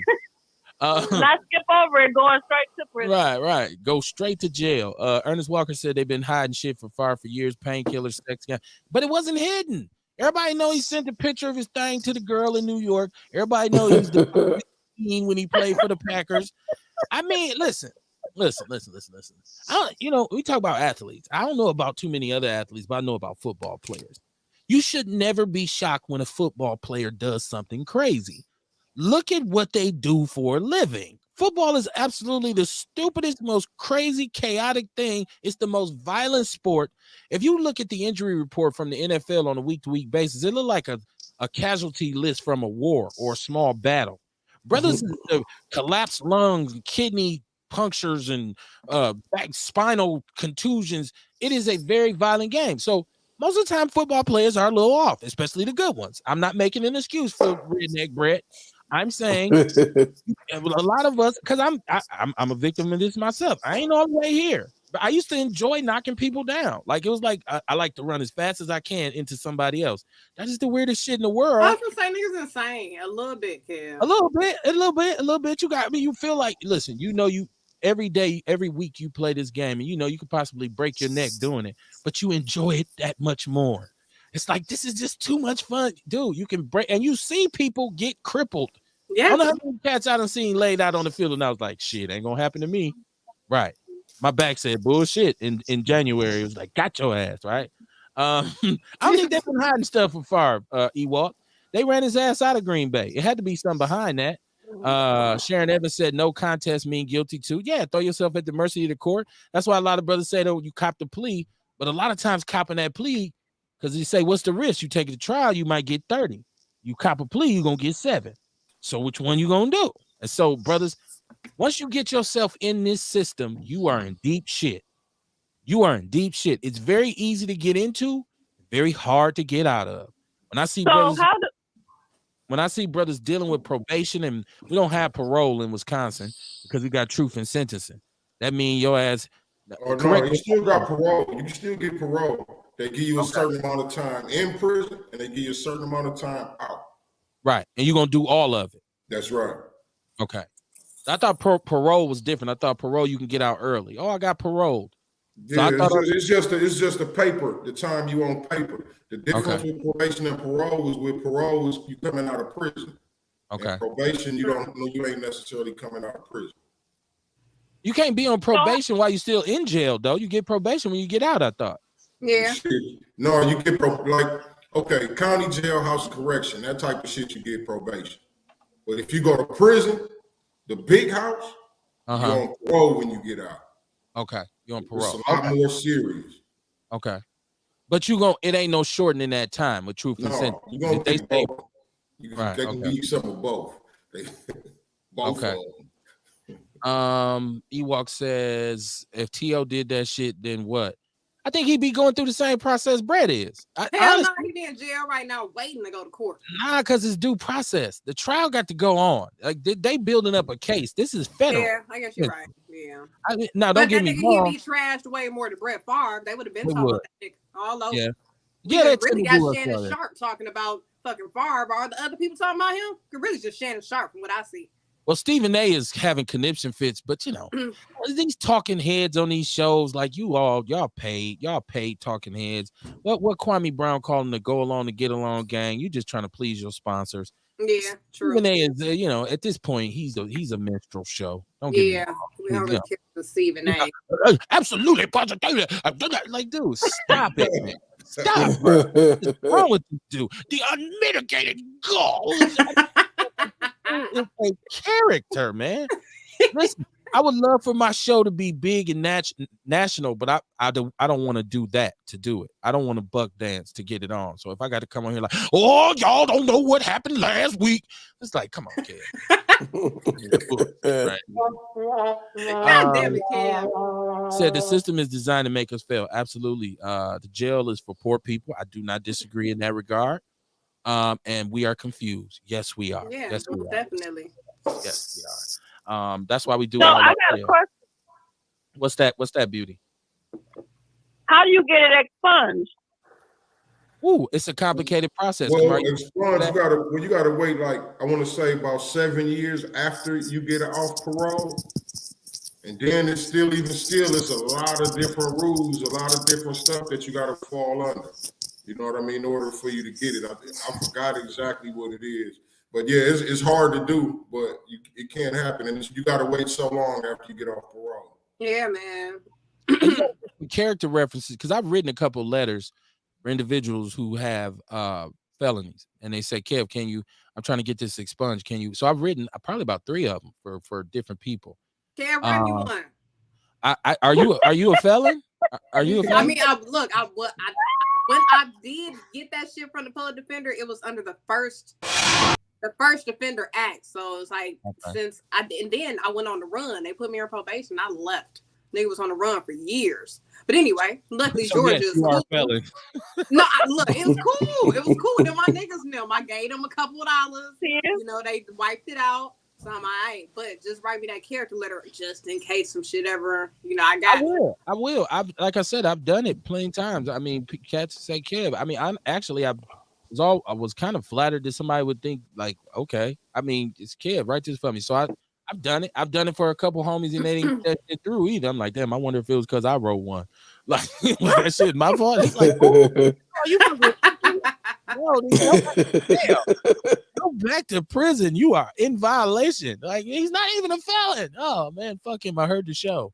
And I'm a white American. I don't like that foundational shit. But he said, got us thinking no cash bail. Chicago is a good thing. We will now see mass incarceration. Can we see it any more clear than we've seen it? Can it get worse? Especially in a state like Wisconsin. Like, can it get worse? I don't. No cash bail. Do they not have signature bonds? Because I know here, like compared to Georgia, niggas could bail out and bondsmen and all that shit. And we don't have that shit here. There ain't no going to no bondsmen and things like that here. Are they just talking about certain types of cases, certain types of charges? Ain't no cash bond. I don't know. So yeah, that's what I'm trying to figure. So what they doing down there? I gotta watch that video again. You can't. I'm sure you can't go kill somebody and then you know what I mean. They let you out. Do they have signature bonds? You sign a personal thing or whatever. You know what I mean. And they let you out. Because I know I had a self-signature bond when I got locked up. I signed myself out, and yeah. I don't think you could go on a murder spree and then what I mean. To sign yourself out. But you see, they do that shit here in Milwaukee. You go rape a kid, and they let you out. You got to go home and handle some business. They like, all right, my nigga, we give you a day. I'm gonna be honest. I don't know a lot about this law because I'm not a criminal. Right? Look at you, kid. I'm just being. No. I know. I'm admitting my flaw here, especially as somebody who prides himself on like informing my people. I don't think about jail shit because I'm not going to jail, right? And I really okay. So that's knock on wood because any given Sunday, right? They can come get my. Because we got you on the bail, Kev, if they still let us do it. Because there might be no cash bail and you fucked up. Nah, it depends on what I'm in there for. Leave me in there and shit. Leave me in there.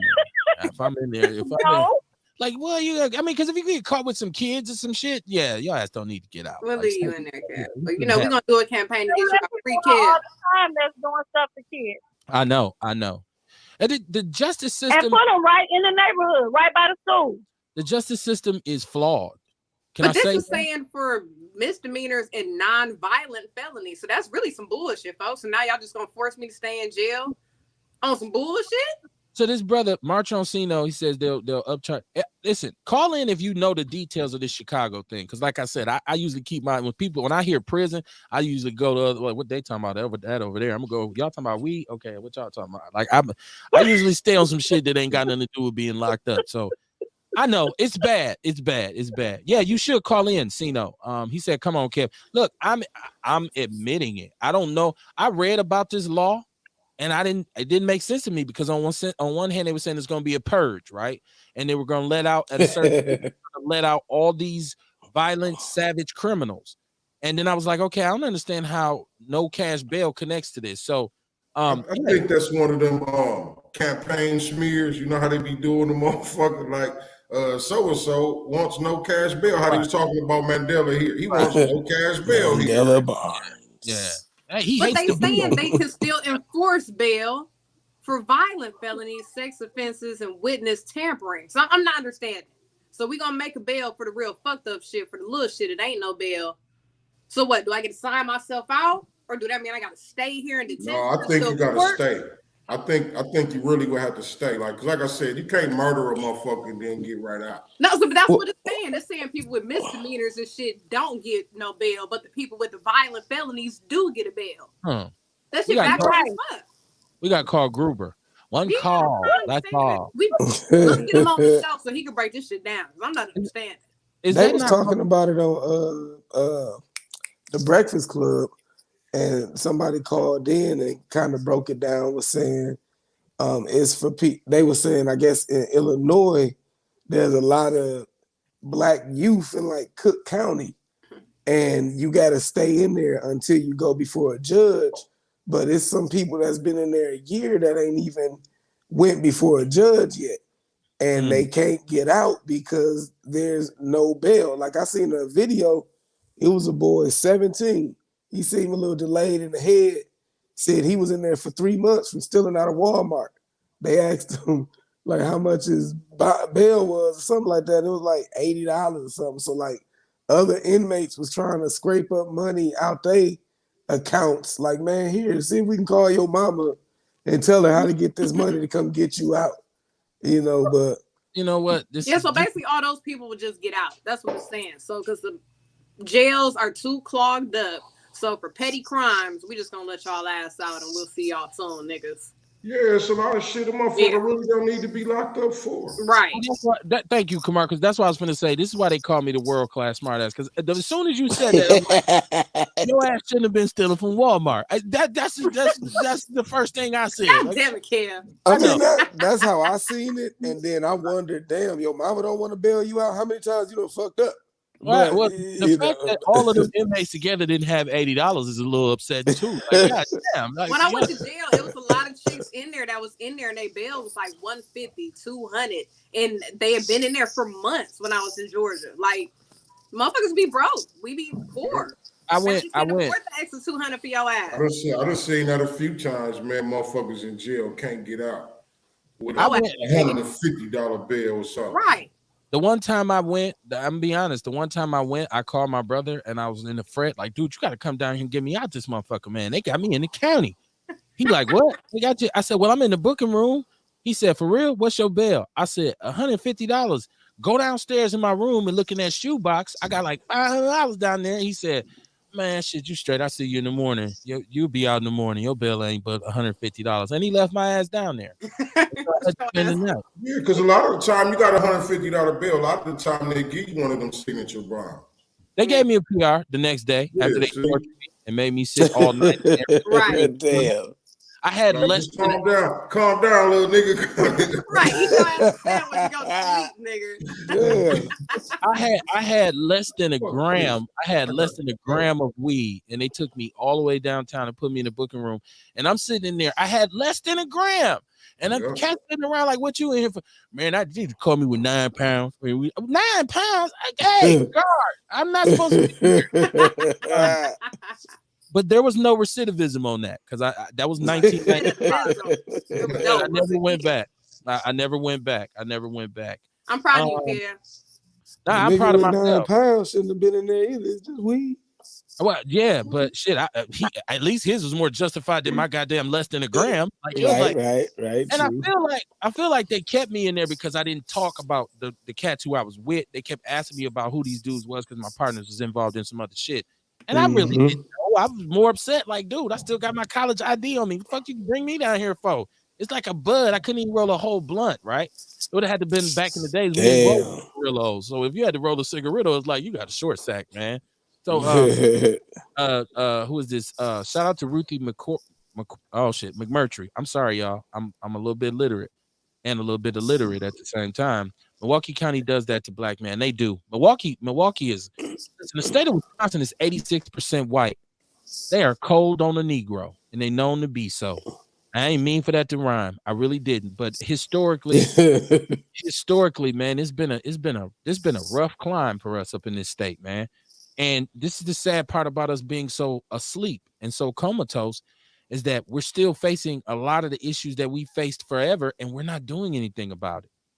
Like we still sitting on our hands, and that's why I get frustrated with us because in a situation where it's like, man, they put me in the county and I was in there for 5 months and I didn't get to see a judge. Well, what was you in there for? I was stealing from Walmart.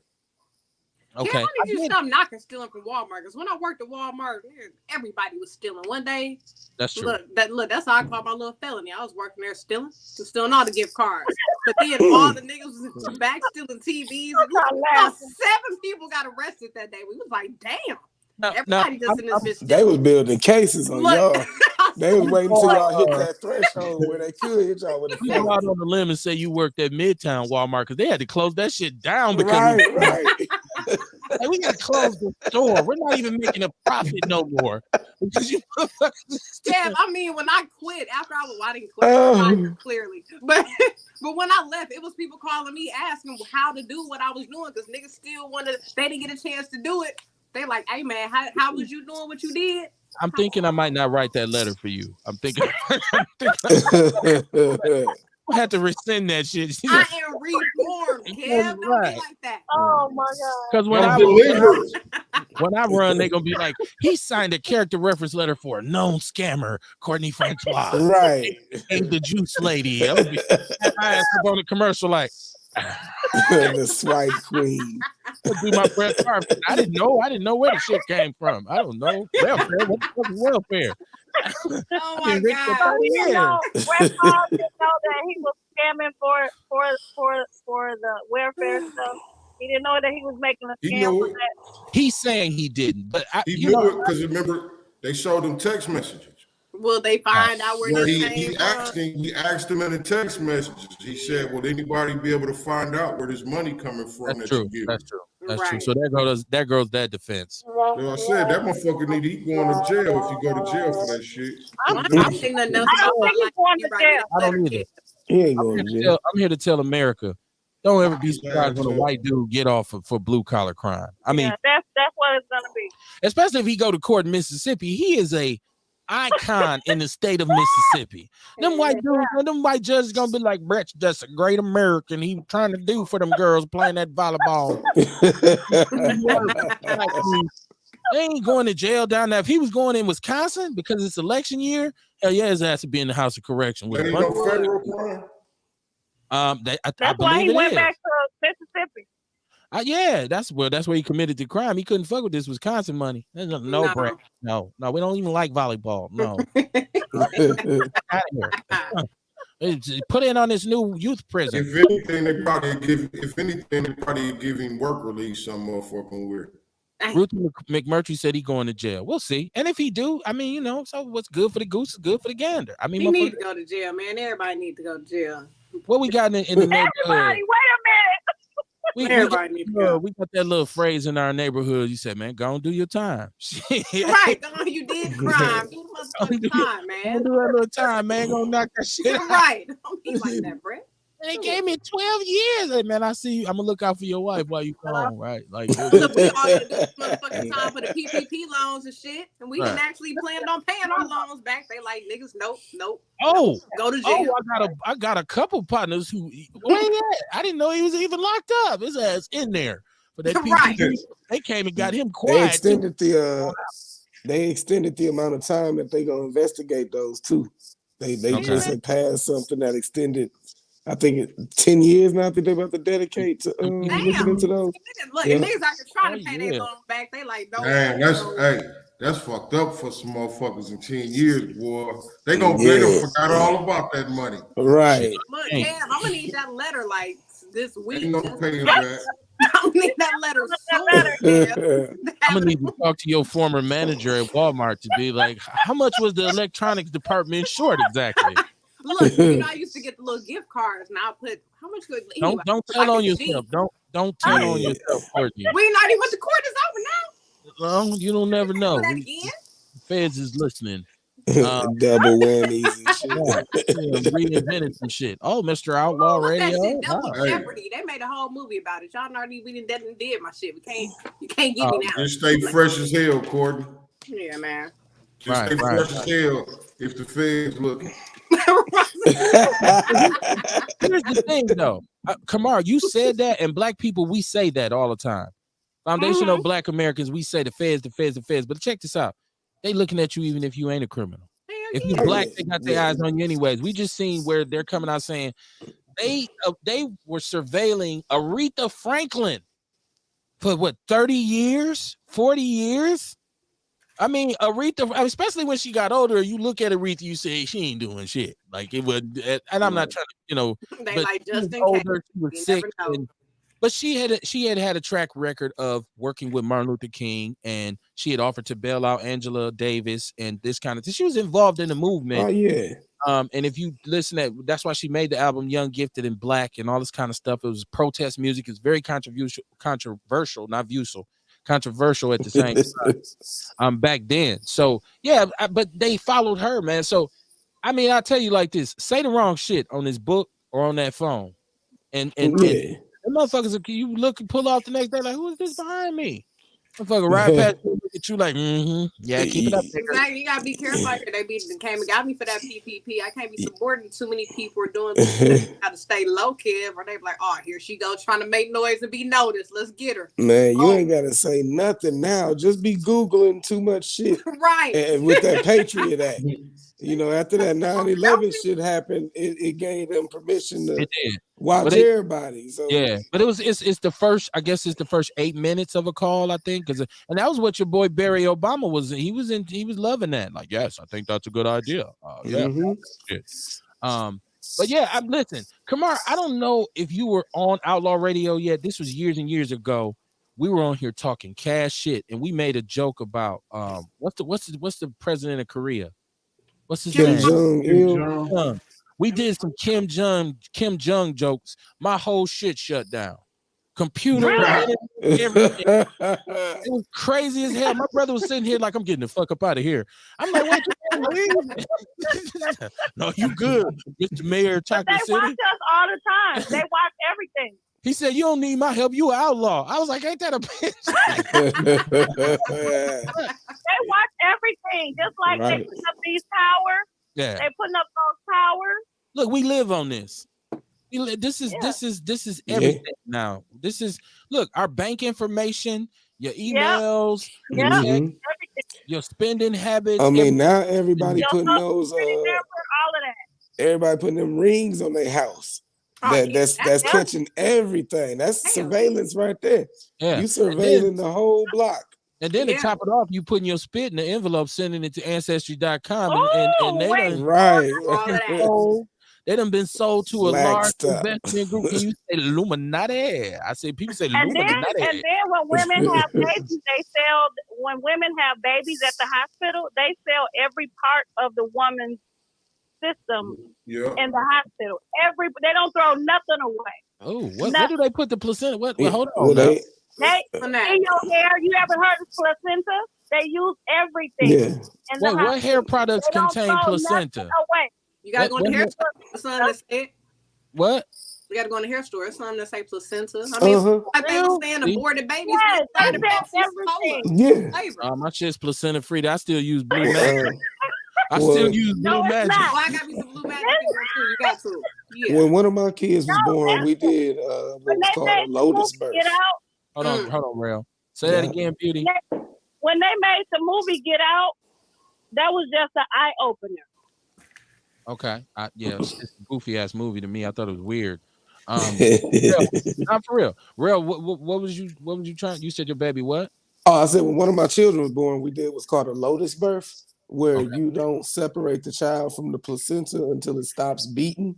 Because after the baby is born and the placenta is pushed out, that's when it starts pumping all the T cells and antibodies into your child to give them an immunity boost. So that's why when you have a baby, as soon as they cut the baby off the placenta, they come and running in and pulling blood out of it. I was like, what the fuck y'all doing with that blood? They're like, oh, in case your child ever needs a transfusion. It's like, no, that ain't for my child. They trying to insurance. Y'all ain't keeping my They trying to get all those T cells. So actually, one of my kids. Let me hold on to it. Yeah, that's what I did. Like honestly, we got one of the placentas in the freezer. I was gonna put it in my garden as a. But you know, like white folks, other people, they make like pates and shit out of their child placenta. Absolutely. Yeah. Not. We don't do that in the barn. I was just gonna put mine in the garden and let it bring life to my food. I go to your house and man, we watching the game and I'm like, bro, let me get a beer. You be like, go ahead, go get out the fridge, and I open it. What the fuck is this? Oh, that's a placenta. I don't even want no beer. I'm gonna Courtney, give me some of that pork. Like when I had a C-section with my youngest son, since it was C-section, it was like, hey man, let that placenta stay on there a little bit. You know, then they try to come with every excuse of why they had it. It was a C-section, he was a preemie, but it's like, folks, let the shit stay on. Right, that's what he need. Those T cells and those antibodies. He be trying to, no, you don't, bitch. Leave it on there. Right. I'm so absent-minded because I was there for the birth of both my kids, and I don't even remember placenta nothing because I didn't go They down come there. after. You know, they I didn't go give down birth there. to it. I stayed at the front of the bed and was just like, "Give me the kid when they get here." Oh, okay. Yeah. Okay. And they just handed me the baby. So I was like, "Oh shit, look, my shorty." I wasn't like, "Where the placenta? We need all that. Put that shit in the bag for me tonight." I wasn't that involved. Yeah, that's why they keep us uneducated. They do, Right. and I certainly was not planning on talking about placentas when I came on tonight. So that's It always takes a turn. Sorry. right.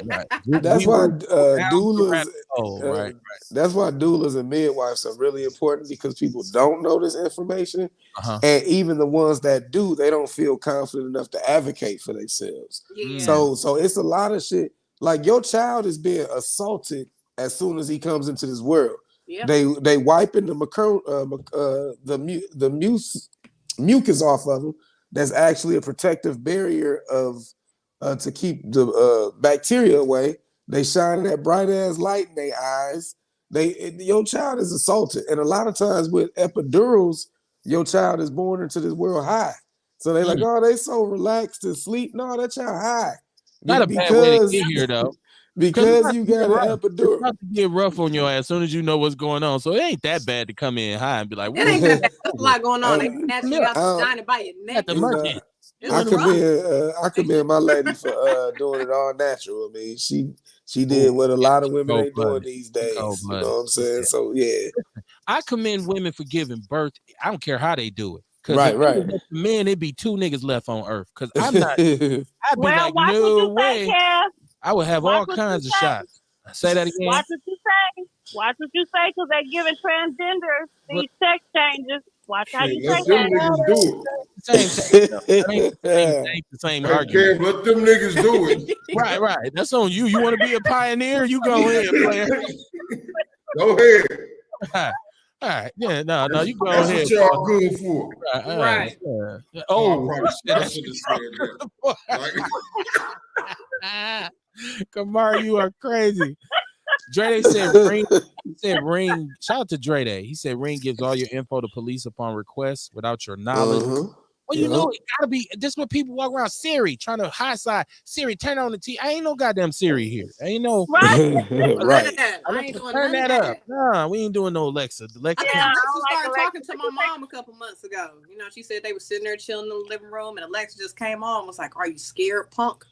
And they was like, "What? What? Yeah, out of nowhere, the motherfucker said it to her ass." I'm like, "I'll fuck with that shit." No, you know what? Real talk. When I used to do tech support, we had incidents of people hacking into the baby camera and monitors and saying crazy shit to people babies. Wow, I was finna say, was she drinking port, Courtney?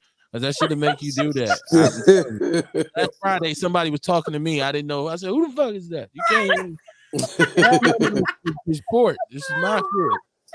That port to make you talk. Look, this is only half a cup. I'm finna go put a little more in there. Yeah, half a glass. Roll, man, get it in. Look, they said you only need 1 cup. That's so. I'll pour another half. Nigga. Said we need to go back to the ancestors' ways. Our people have survived for many years without modern medicine. That's what Kamar is always championing, and Rail and everybody else on this panel.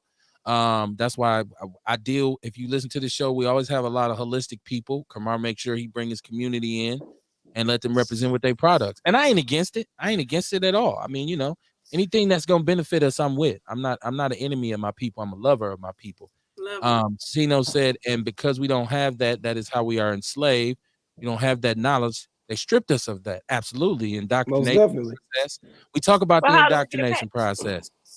How do we get back? Is that you said, Beauty? They continue to enslave us with their ways and language barrier. Yeah, how do we get back? How do we get it back? We too far gone. We go back and we go back and we look at how our ancestors lived. We go back and look at how they thought. We go back and look at how they worked on themselves, how they had community. You know what I mean? We go back and look at their family structures. You know what I'm saying? We go back and look at how they meditated to upgrade themselves. You know what I'm saying? We go look back how they breathe. You know what I mean? To keep the stress levels down and all type of other shit that breath is good for. You know what I mean? So we go back and we learn different ways that our ancestors did stuff. And we start doing those things. And when we start doing those things, we also doing self-work by living that way because they was teaching us knowledge of self. You working on yourself. Right. And if everybody was doing that, you know Right. what I mean? I believe the community can get better. But right now, we always talk about the community. Right now, we got a community that's within the community, teaching that community how to be a community again. Right. I was gonna say, because it ain't everybody right now. It's definitely that community you're talking about so far, Kamar. But it's not everybody we have to get on the same page right now. Shout out to Sire Williams. What's going on, my brother? He said he actually asked a question in regards to what I was about to say. He said, how do we accurately look back? So I was about to say, Kamar, in terms of playing the devil's advocate, which I do often on this show, if you listen, I have to say I don't necessarily 100% trust our ancestors and their view. Why? Because they were led, they were enslaved. They look how many mistakes they made, and even just the ones who were in Africa. There should have been spears and arrows pointed at every boat in that came ashore. We just talked about this woman king shit where it was black women decapitating black babies and enslaved. We participated in the slave trade. They participated in it. When we get to America, the real lesson of solidarity and how we should have moved as a people should have been established upon that at that point. So on some levels, especially because I have a lot of literature here about, remember we had the sister, Marsha Thaddeson, old school sister, talk about healing in the kitchen, brought us this book, shout out to her in Georgia. And she talked about the original things, the way we doctored ourselves in terms of our own medical care. And a lot of us, it is pretty good and pretty advanced and it works. But I'm just saying I don't necessarily trust them. That's just me speaking from my and that's the thing too, Kev. You ain't wrong, right, for not trusting everything. Because see, what we supposed to do, we supposed to go back and check out everything, but then we supposed to learn off of it also and build on it. Like, okay, how can we stop that from happening this time? You know what I'm saying? So we can take it even farther, and then the next generation can take what we did or didn't do right and take that and go farther. You know, one of the things, one of the most significant things we could do now, and the practical things, is just becoming more involved in y'all community gardens. Like Miss Venus is, I always fuck her name. Miss Venus is cold. You know what I'm saying? As far as with the gardening, as far as making tinctures, as far as all kind of things. So I mean, there's people out here that still have that knowledge. And just like I always say, one of the reasons we can't fully get free is because at some point we depend on the oppressor. We lack knowledge that a 4-year-old indigenous child would have had. Like, we don't know how to figure out what's fresh water and what's bad water.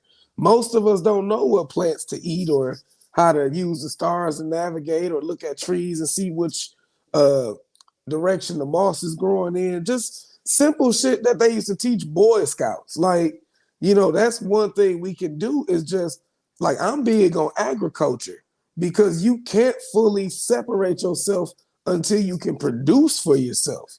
That's your food, that's your medicine, that's your textiles for clothing.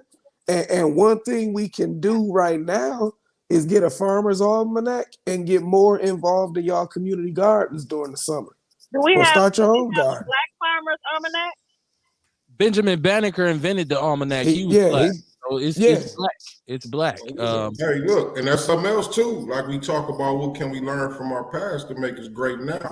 You know what I mean? Like that was something we brought out. It was agriculture. You know what I mean? In fact, you know, in the comedic story of creation, Sar was the one who introduced agriculture to the earth. You know what I mean? So that's something that we can take from the past too. You know what I mean? I'm just building on what Real said on why that's so important. You know what I mean? Because that was big in our community, one of the traditions. March Oncino said, Kevin Barnes, this is a new generation of black men, foundation of black Americans. We have things our ancestors didn't have at hand. We do, like guns. I got an AR-15. My great grandfather didn't have one. March on. He said, "Is there teaching we need?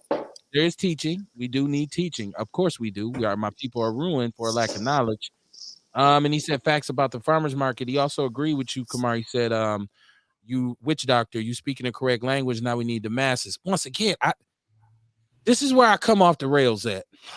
Oh man, people gonna hate me for this, but I mean, y'all don't like me anyway, so I might as well be myself. I don't get caught up. Okay, I'm trying to let me say this right. I think that the new way of thinking for Black people has to advance. I think we got to stop because we hold on to old shit too much. And we hold on to shit that ain't gonna never come to be again. Like I would play the drum like my ancestor did. Well, first of all, you don't know if your ancestors had a drum because you actually don't know where you came from. If you are in this country, right? If you are a foundational Black American, you can speculate. Well, my people from Ghana. According to what? According to who? Right? You have to go and do some deep dive research on where your family comes from. And I guarantee you, a lot of times, if you just do the American part of it, you're not even who you think you are. Right. You not even, you say, man, I thought we was nope. That ain't even who y'all was. So I'm saying, I'm not knocking the effort. I'm not knocking the effort. But I think like sometimes we overcomplicate things. Listen, freedom is not that complicated. It's not that complicated, right? We overcomplicate it. Like when we talk about giving power away versus it being taken, we give a lot of our power away. That's why we're not free. If we stop giving so much power away, if we stop saying, this culture of dysfunction is cool, man. You know how it is in the hood. That's just how it is in the hood. It's still considered a badge of honor for a lot of young brothers to go do time and come home. Because you get way more respect when you come home from the joint than you do from college. I'm trying to tell you, when I came home from school, brothers was championing the brothers. Oh man, this dude, when he didn't say a word, he did his thing. He went and did his time. They was questioning me like, why you ain't go pro? I thought you was playing football. Why you ain't go pro? A degree. I'm the first person in my family to get a bachelor's degree. Nobody gave a shit. Why you ain't go pro? I thought you was gonna play for the Packers. Like now, so we think in the wrong frame. Why weren't you saying you play football? Are you trying to get into the coaching part of it? You want to one day own a team? You want to be management? What do you want to be? No, we only want to play. We only want to get the the jury and be on TV. Willie Beam and Steam and but I'm just saying, I feel like our dependence on old shit is preventing us from moving forward. Like we still talking about, what they, and I'm not telling you to forget about what they've done to us in this country. I'm saying let's move on. Let's do something different. And we can do it in a Black way in terms of unifying ourselves. Hey, that's a new concept we ain't tried yet. Think about it. We ain't never really been totally unified in this country. We've never empowered ourselves overall because they can come in and pluck a couple of us and say, I'm gonna give you $1 million, give you $1 million. Well, that's basically what me and Real was just saying, talking about empowering our people. That's basically what we just said. Well, but I know, but we just talked about a means of doing it.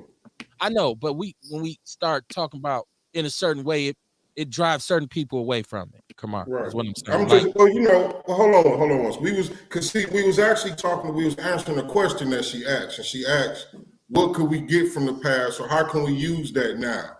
Right. And that was the answer. Those were the answers that me and Red was giving. I know. I was disputing that shit. I know exactly what y'all was saying. I didn't misunderstand the question. I just want to get mine off. Yeah, what the fuck we talking about?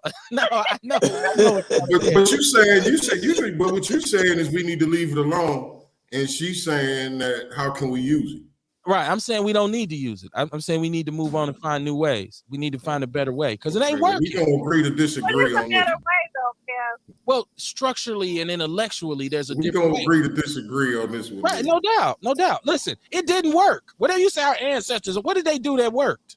They did work. How about we build on that? That's why we're building on what worked. They marched. Hey, what's wrong? When I say ancestors, I'm talking about before European contact.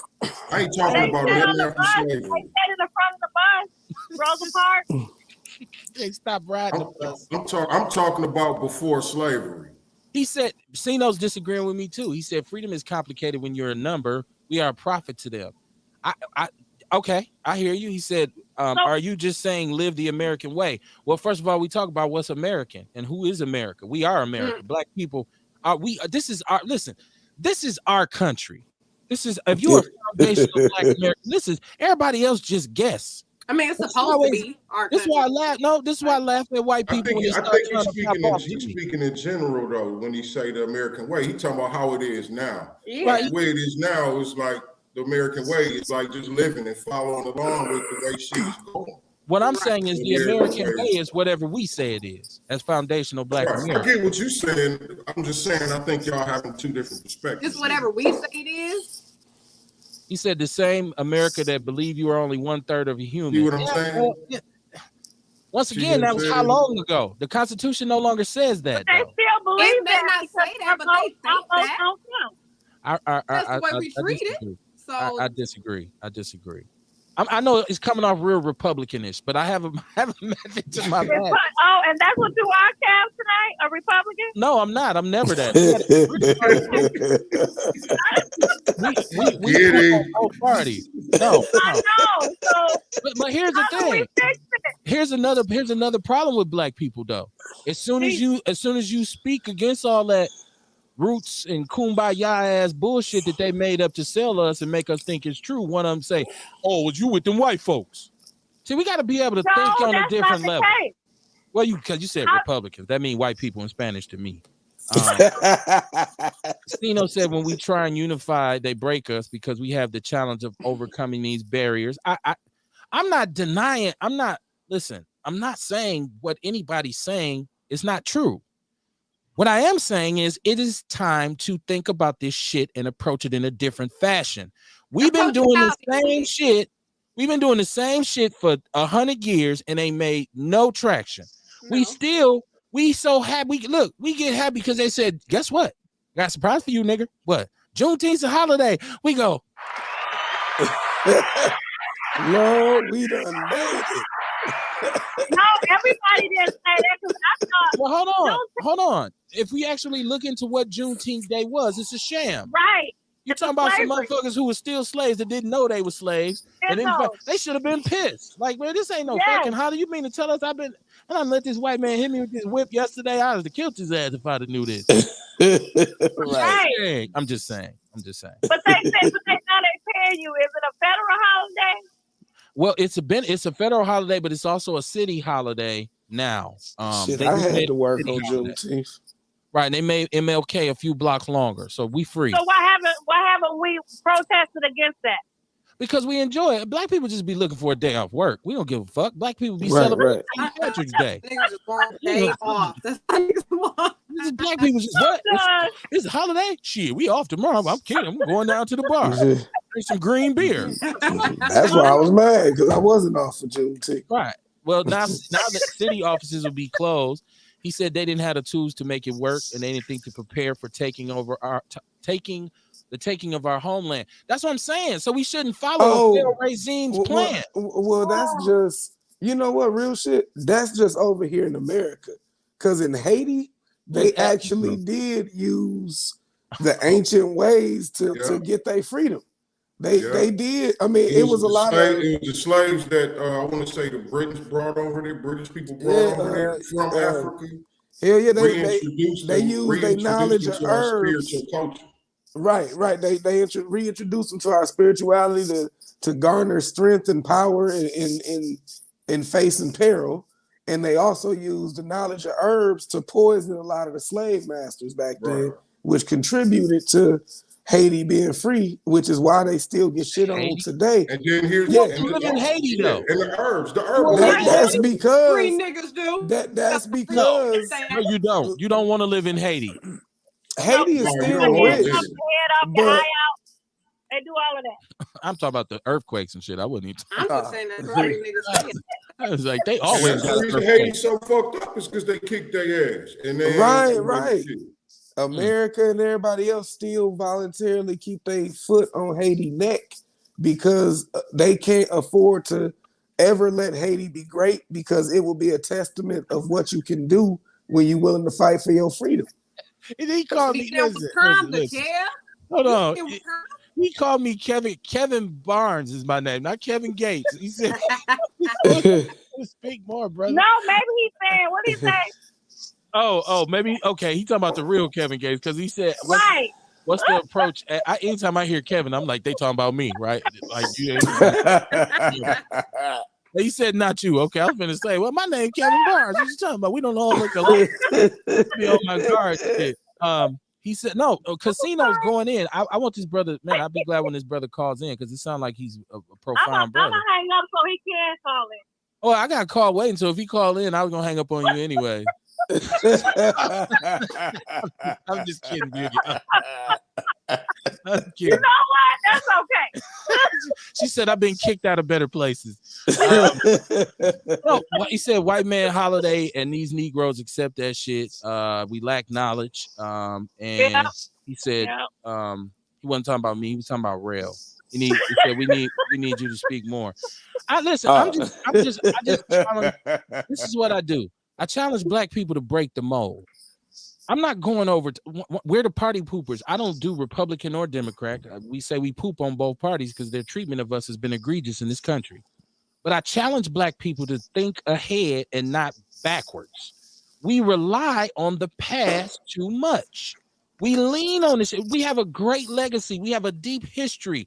We are, if you look historically, black people are the most profound, dynamic group of individuals who've ever walked this earth. There's nothing we did not pioneer, invent, enhance, or create.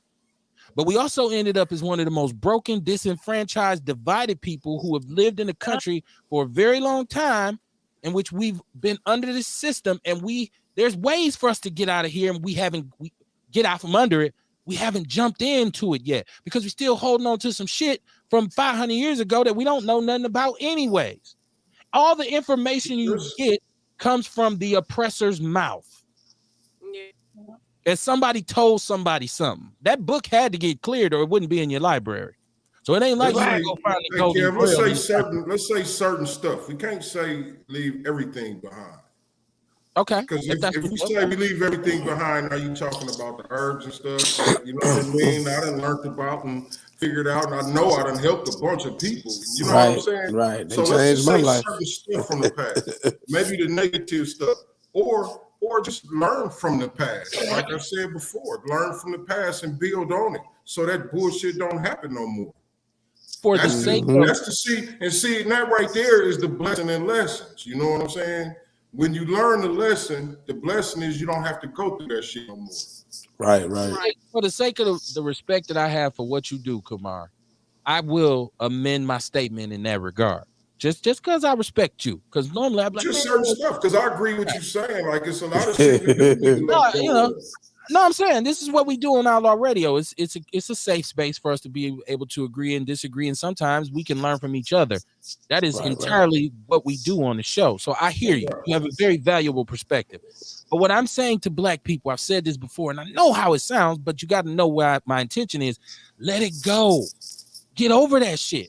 Big Mike, who we had on the show. Shout out to OG Big Mike from Rap-A-Lot's Clap Man. One of the greatest interviews I've ever had, by the way. Come on, you know we had a good time that night.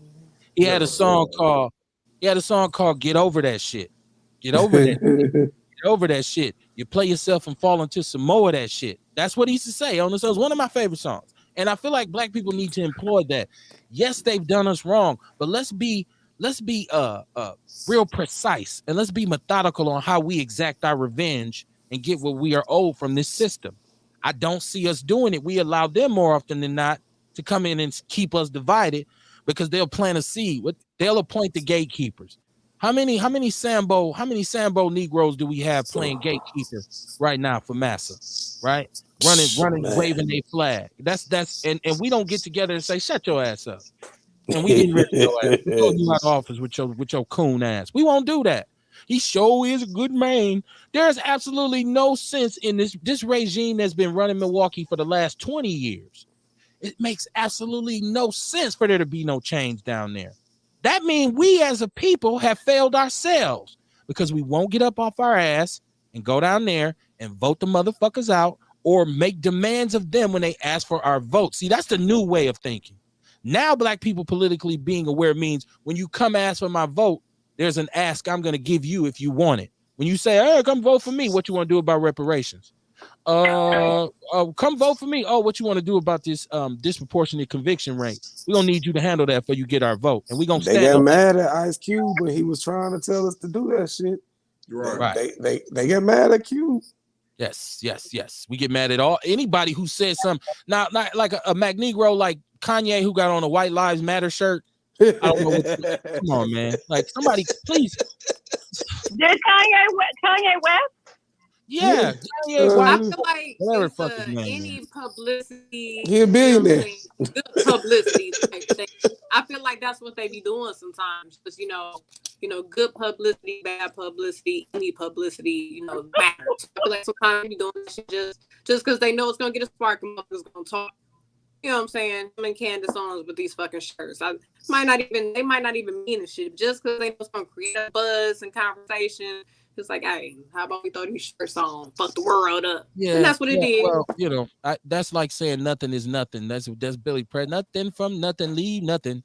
You got to have something if you want to be with me. I don't believe that because I believe any message that you put across your chest or your back, and especially if you're an influential person, means something. So it's just like we don't pay attention to Jay-Z wearing the shirt back in the days. I see he ain't wore no more. They say, "Do as thou wills." Now, if you know who Aleister Crowley was and you understand that whole kind of situation, and people ask Jay about it, he said, "Oh, I wasn't. It didn't mean nothing about it." Now, that was my Jay-Z impression. I've been waiting to pull it out.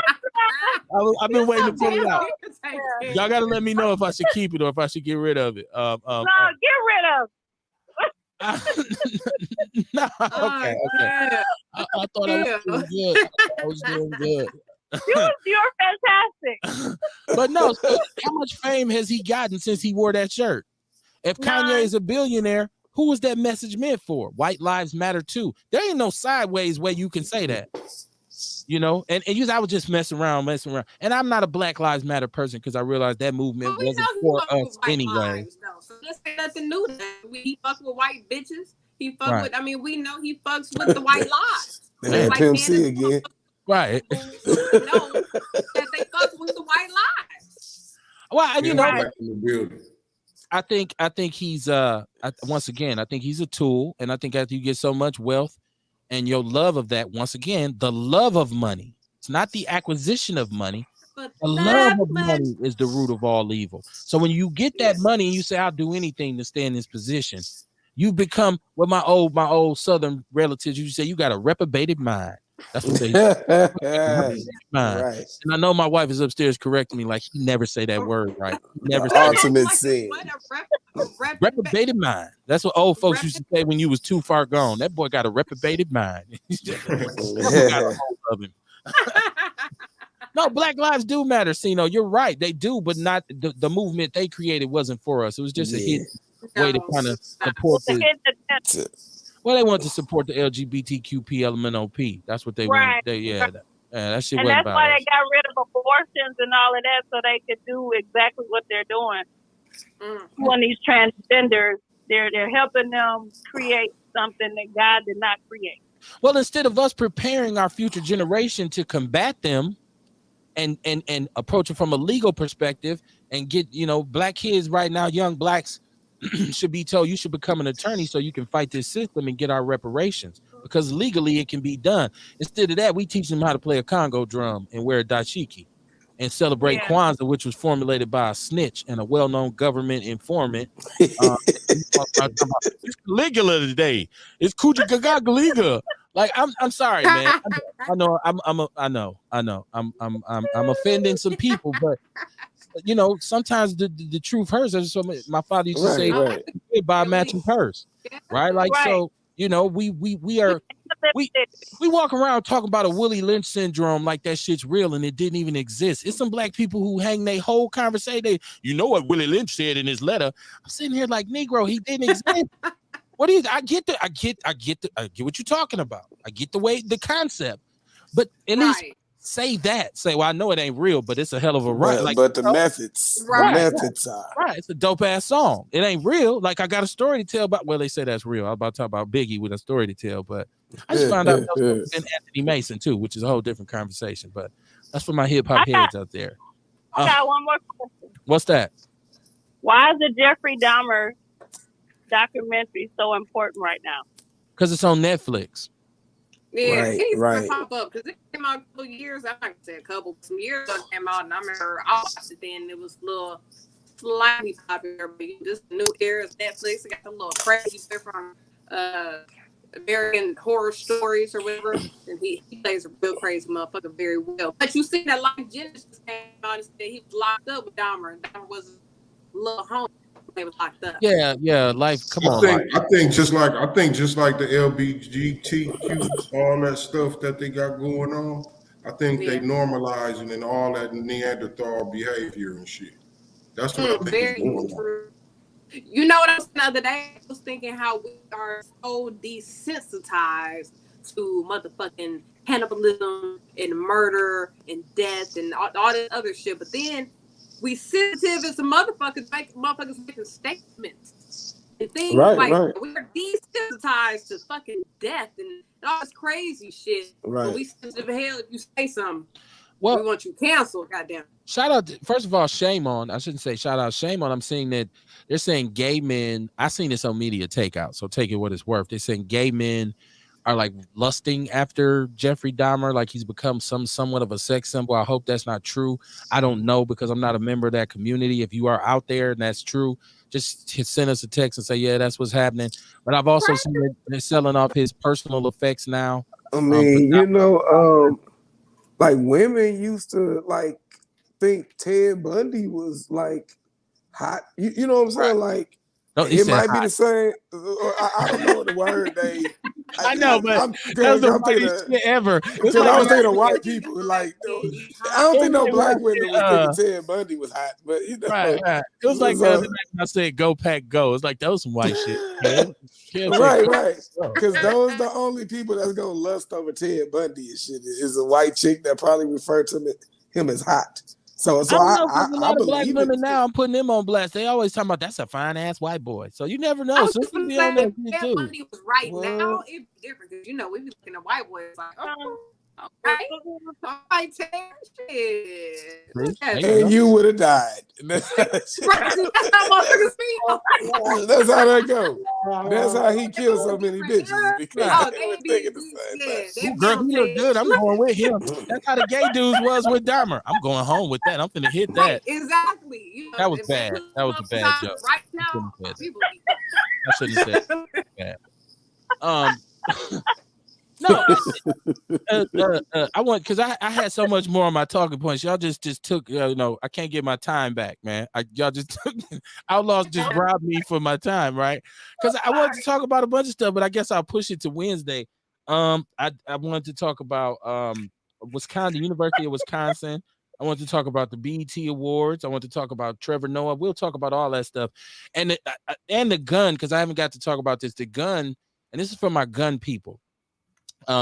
If you out there, and I know everybody has their preferred brand because you got Glock boys, you got all these Glock, you got all these different brands that people are loyal to. But some people love SIGs, and that gun that the police have, and right now they're being sued by the union, I believe, because they knew this gun is the SIG P320, I believe. Yeah, that's the one I got. And if they say if you drop it wrong, it will go off. Shoot them up. Yeah, because the trigger is a little heavy. By itself, though. Yeah. This one was in his holster. So if y'all out there and y'all got a SIG, that SIG 3 is it the 320? The P320? P320 and SIG was allowing people to exchange to turn their shit in to get the trigger fixed. I don't know if they're doing it anymore. Me, that's just my household weapon. Like that ain't my everyday. What if somebody bought their SIG on the street? Could SIG person still take it in? You know they should be able to and get it traded in. Yeah, walk up to the motherfucker with the serial number press. I'm talking about. I want you to exchange the trigger. And it got a body on it too. My guy Ray Ray sold me this, but I just need it fixed. Right. You know what's crazy though? The reason I bought the SIG P320 is because it's one of the only guns that if I wanted to change my shit to a 40 cal or a 45, I don't have to buy another gun. I just buy the casing. And I just take my barrel out. Yeah, the barrel stay the same. You take it out and you just put it in the 40 casing or the 45 casing. and then now you got and they said it's for states that limit the amount of handguns people can have. But I just, at the time, I wasn't knowledgeable. I just heard between Glocks and SIGs, and every motherfucker had Glocks. So I was like, let me get a SIG. My motherfucking SIG don't even got a safety. It got a faulty trigger.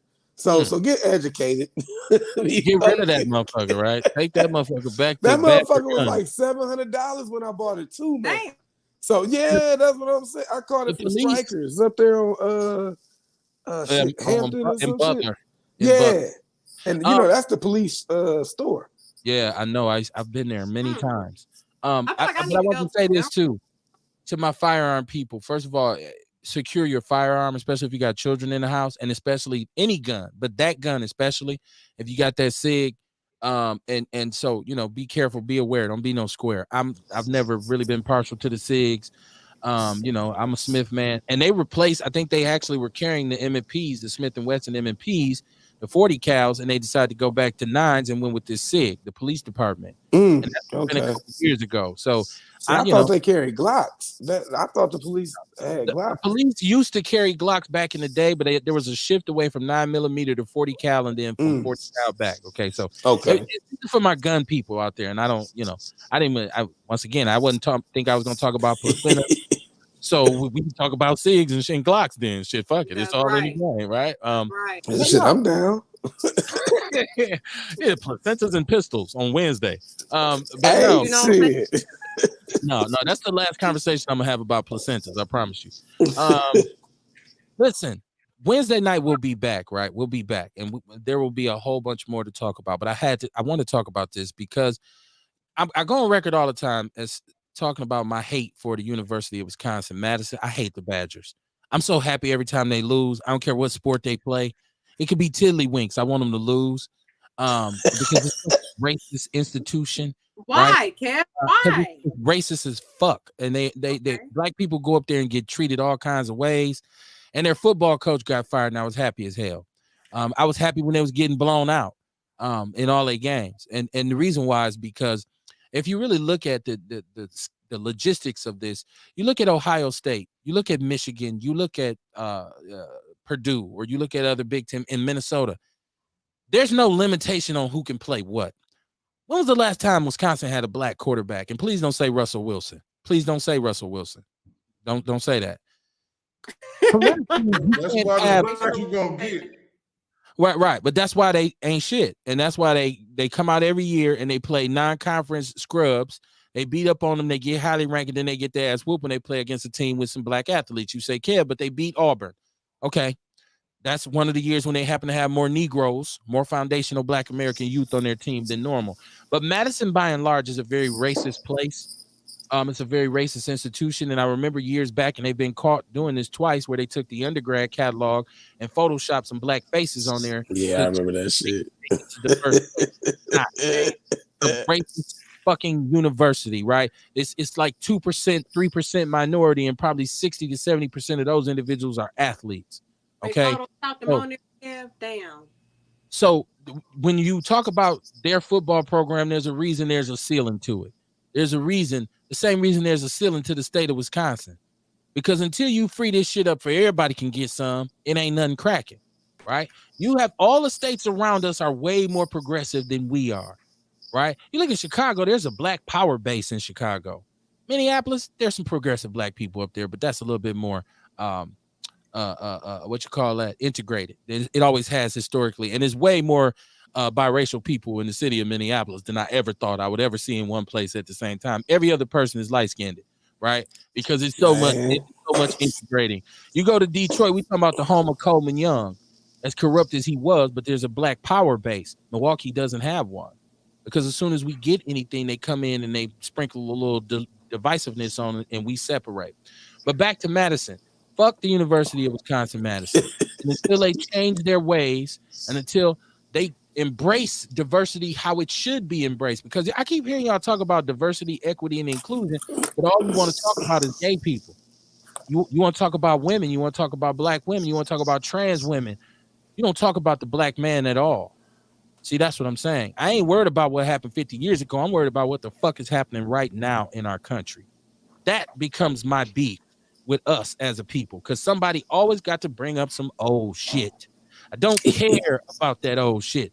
What have you done for me lately? Which is what we need to be saying to this ratchet ass country every time they come and ask us for a vote. What have you done for me lately? You want to get back in office because you didn't do so good in your first 3 terms, older person. What you gonna do moving forward? These are the questions we should be asking. So that was my rant for tonight. And I miss doing my He Tried It, the devil tried. We said we was gonna start off on Mondays talking about the devil trying us. He tried it early with me this morning, but I ain't worried about it. It's all good. I shook him off. Old people say, Satan, back up off me. Ain't that what they say, real? What they say? Back up. Get thee behind me. Get behind me. I don't know if I want him behind me, though. You like kick me in the back of the head. I might be like, I don't know if I want to get behind you. Right. Black people try to be extra spiritual and quote Jesus. Get thee behind me, Satan. Right. So, Yeah. See, that's that old shit. See? That's that old shit. Right. We stay quoting a book that was, and they've admitted that they slave Bible that they altered to keep the slaves passive, and we be quoting that shit with the Bible. Why you worried about it? Look, if you're gonna get into it, research the truth of what's in the Bible and research the real Bible. Don't put it all on this reinterpreted, re-edited, redistributed, watered down, illusionized kind of thing that they give you now. We have to now this is where Kamar says don't get rid of everything. So anything that we're gonna keep, we have to reinforce it. Anything that's bullshit, because we know everything they told us about us was a lie. So shake that right now. The quest for new knowledge has begun, man. It has begun. You are absolutely right. Sino said we need gunsmiths in our community. And Ruthie said white constant. That's what we call it.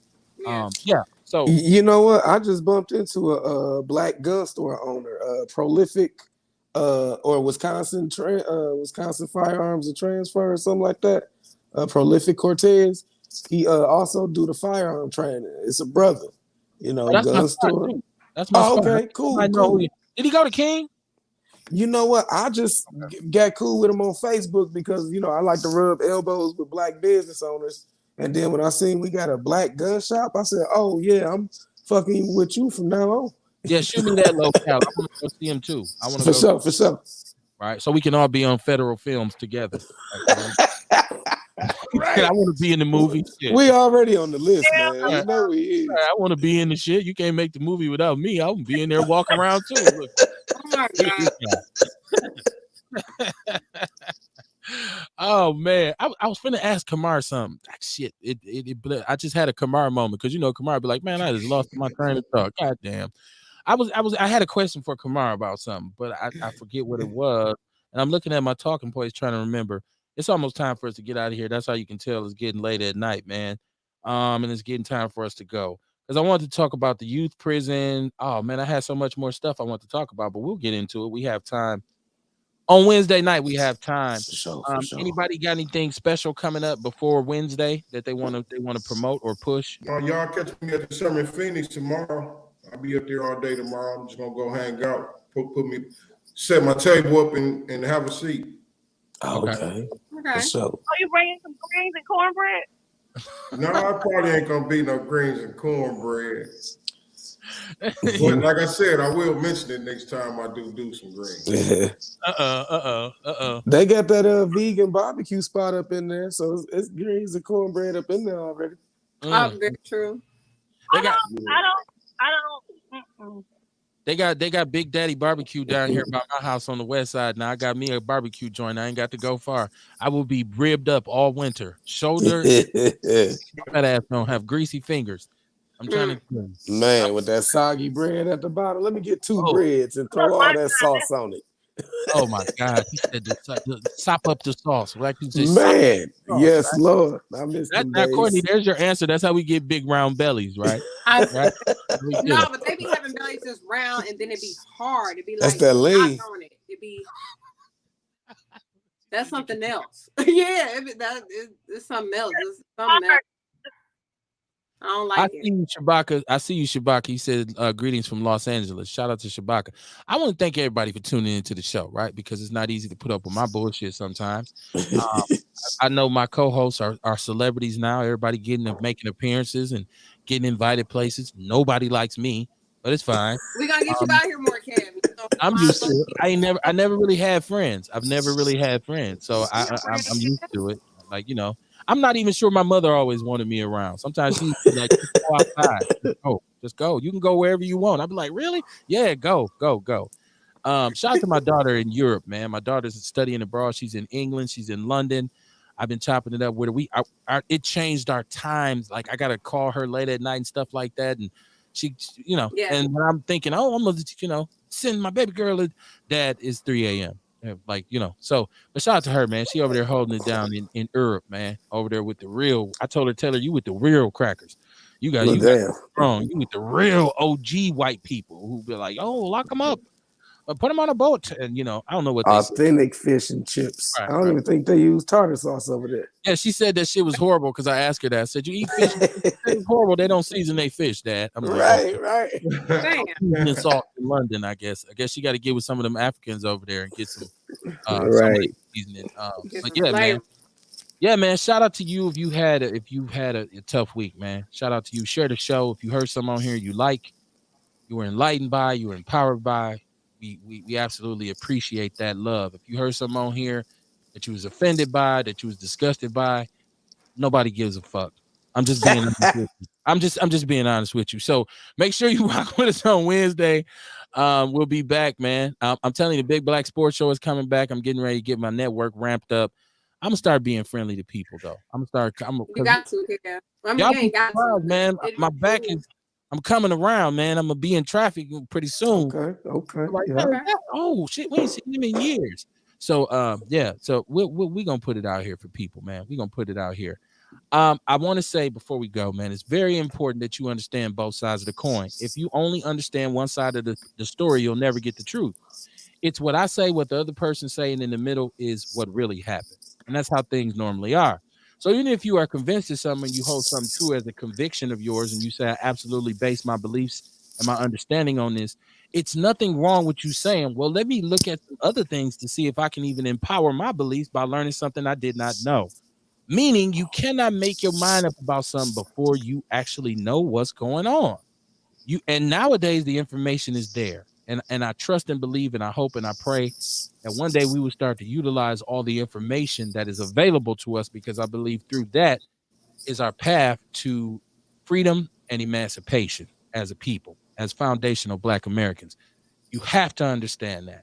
Information rules the nation right now. It's the more you know, right? The further you will go. Don't let nobody talk you out of that, man. Because there are going to be people who sometimes will criticize what's going on in your community more than they contribute to it. And you have to be absolutely prepared to tell those individuals, your ass is a coon, and you need to watch Outlaw Radio. So we'll see y'all Wednesday, man. Peace and love. Shout out to the Outlaws, man. Information gang, word mob. Y'all know how we do it. Come on, I'm about to hit you up after the show because I got to talk to you about something. So don't go to bed. I know you'd be like, take a nap. Look, I'll be up at 4. I'll be up at 4:30 in the morning, man. He already like, you better hurry up and close the show. What will he do? So I'm about to call you, Kamar, as soon as I can get my seat, because it ain't gonna take long. I just got to ask you a couple questions, right? I'll be up. So yeah, man. Peace and love to y'all, man. I appreciate all y'all being here. We'll see y'all Wednesday night, man. Thanks like I said, talking to us tonight. No problem. And Beauty will always stay on the phone the whole show. Like, I don't know if they know it or not, but I'm part of the show. I am a co-host. Thanks for tuning in. See y'all later. We appreciate the support, man. We appreciate it. Peace and love, y'all.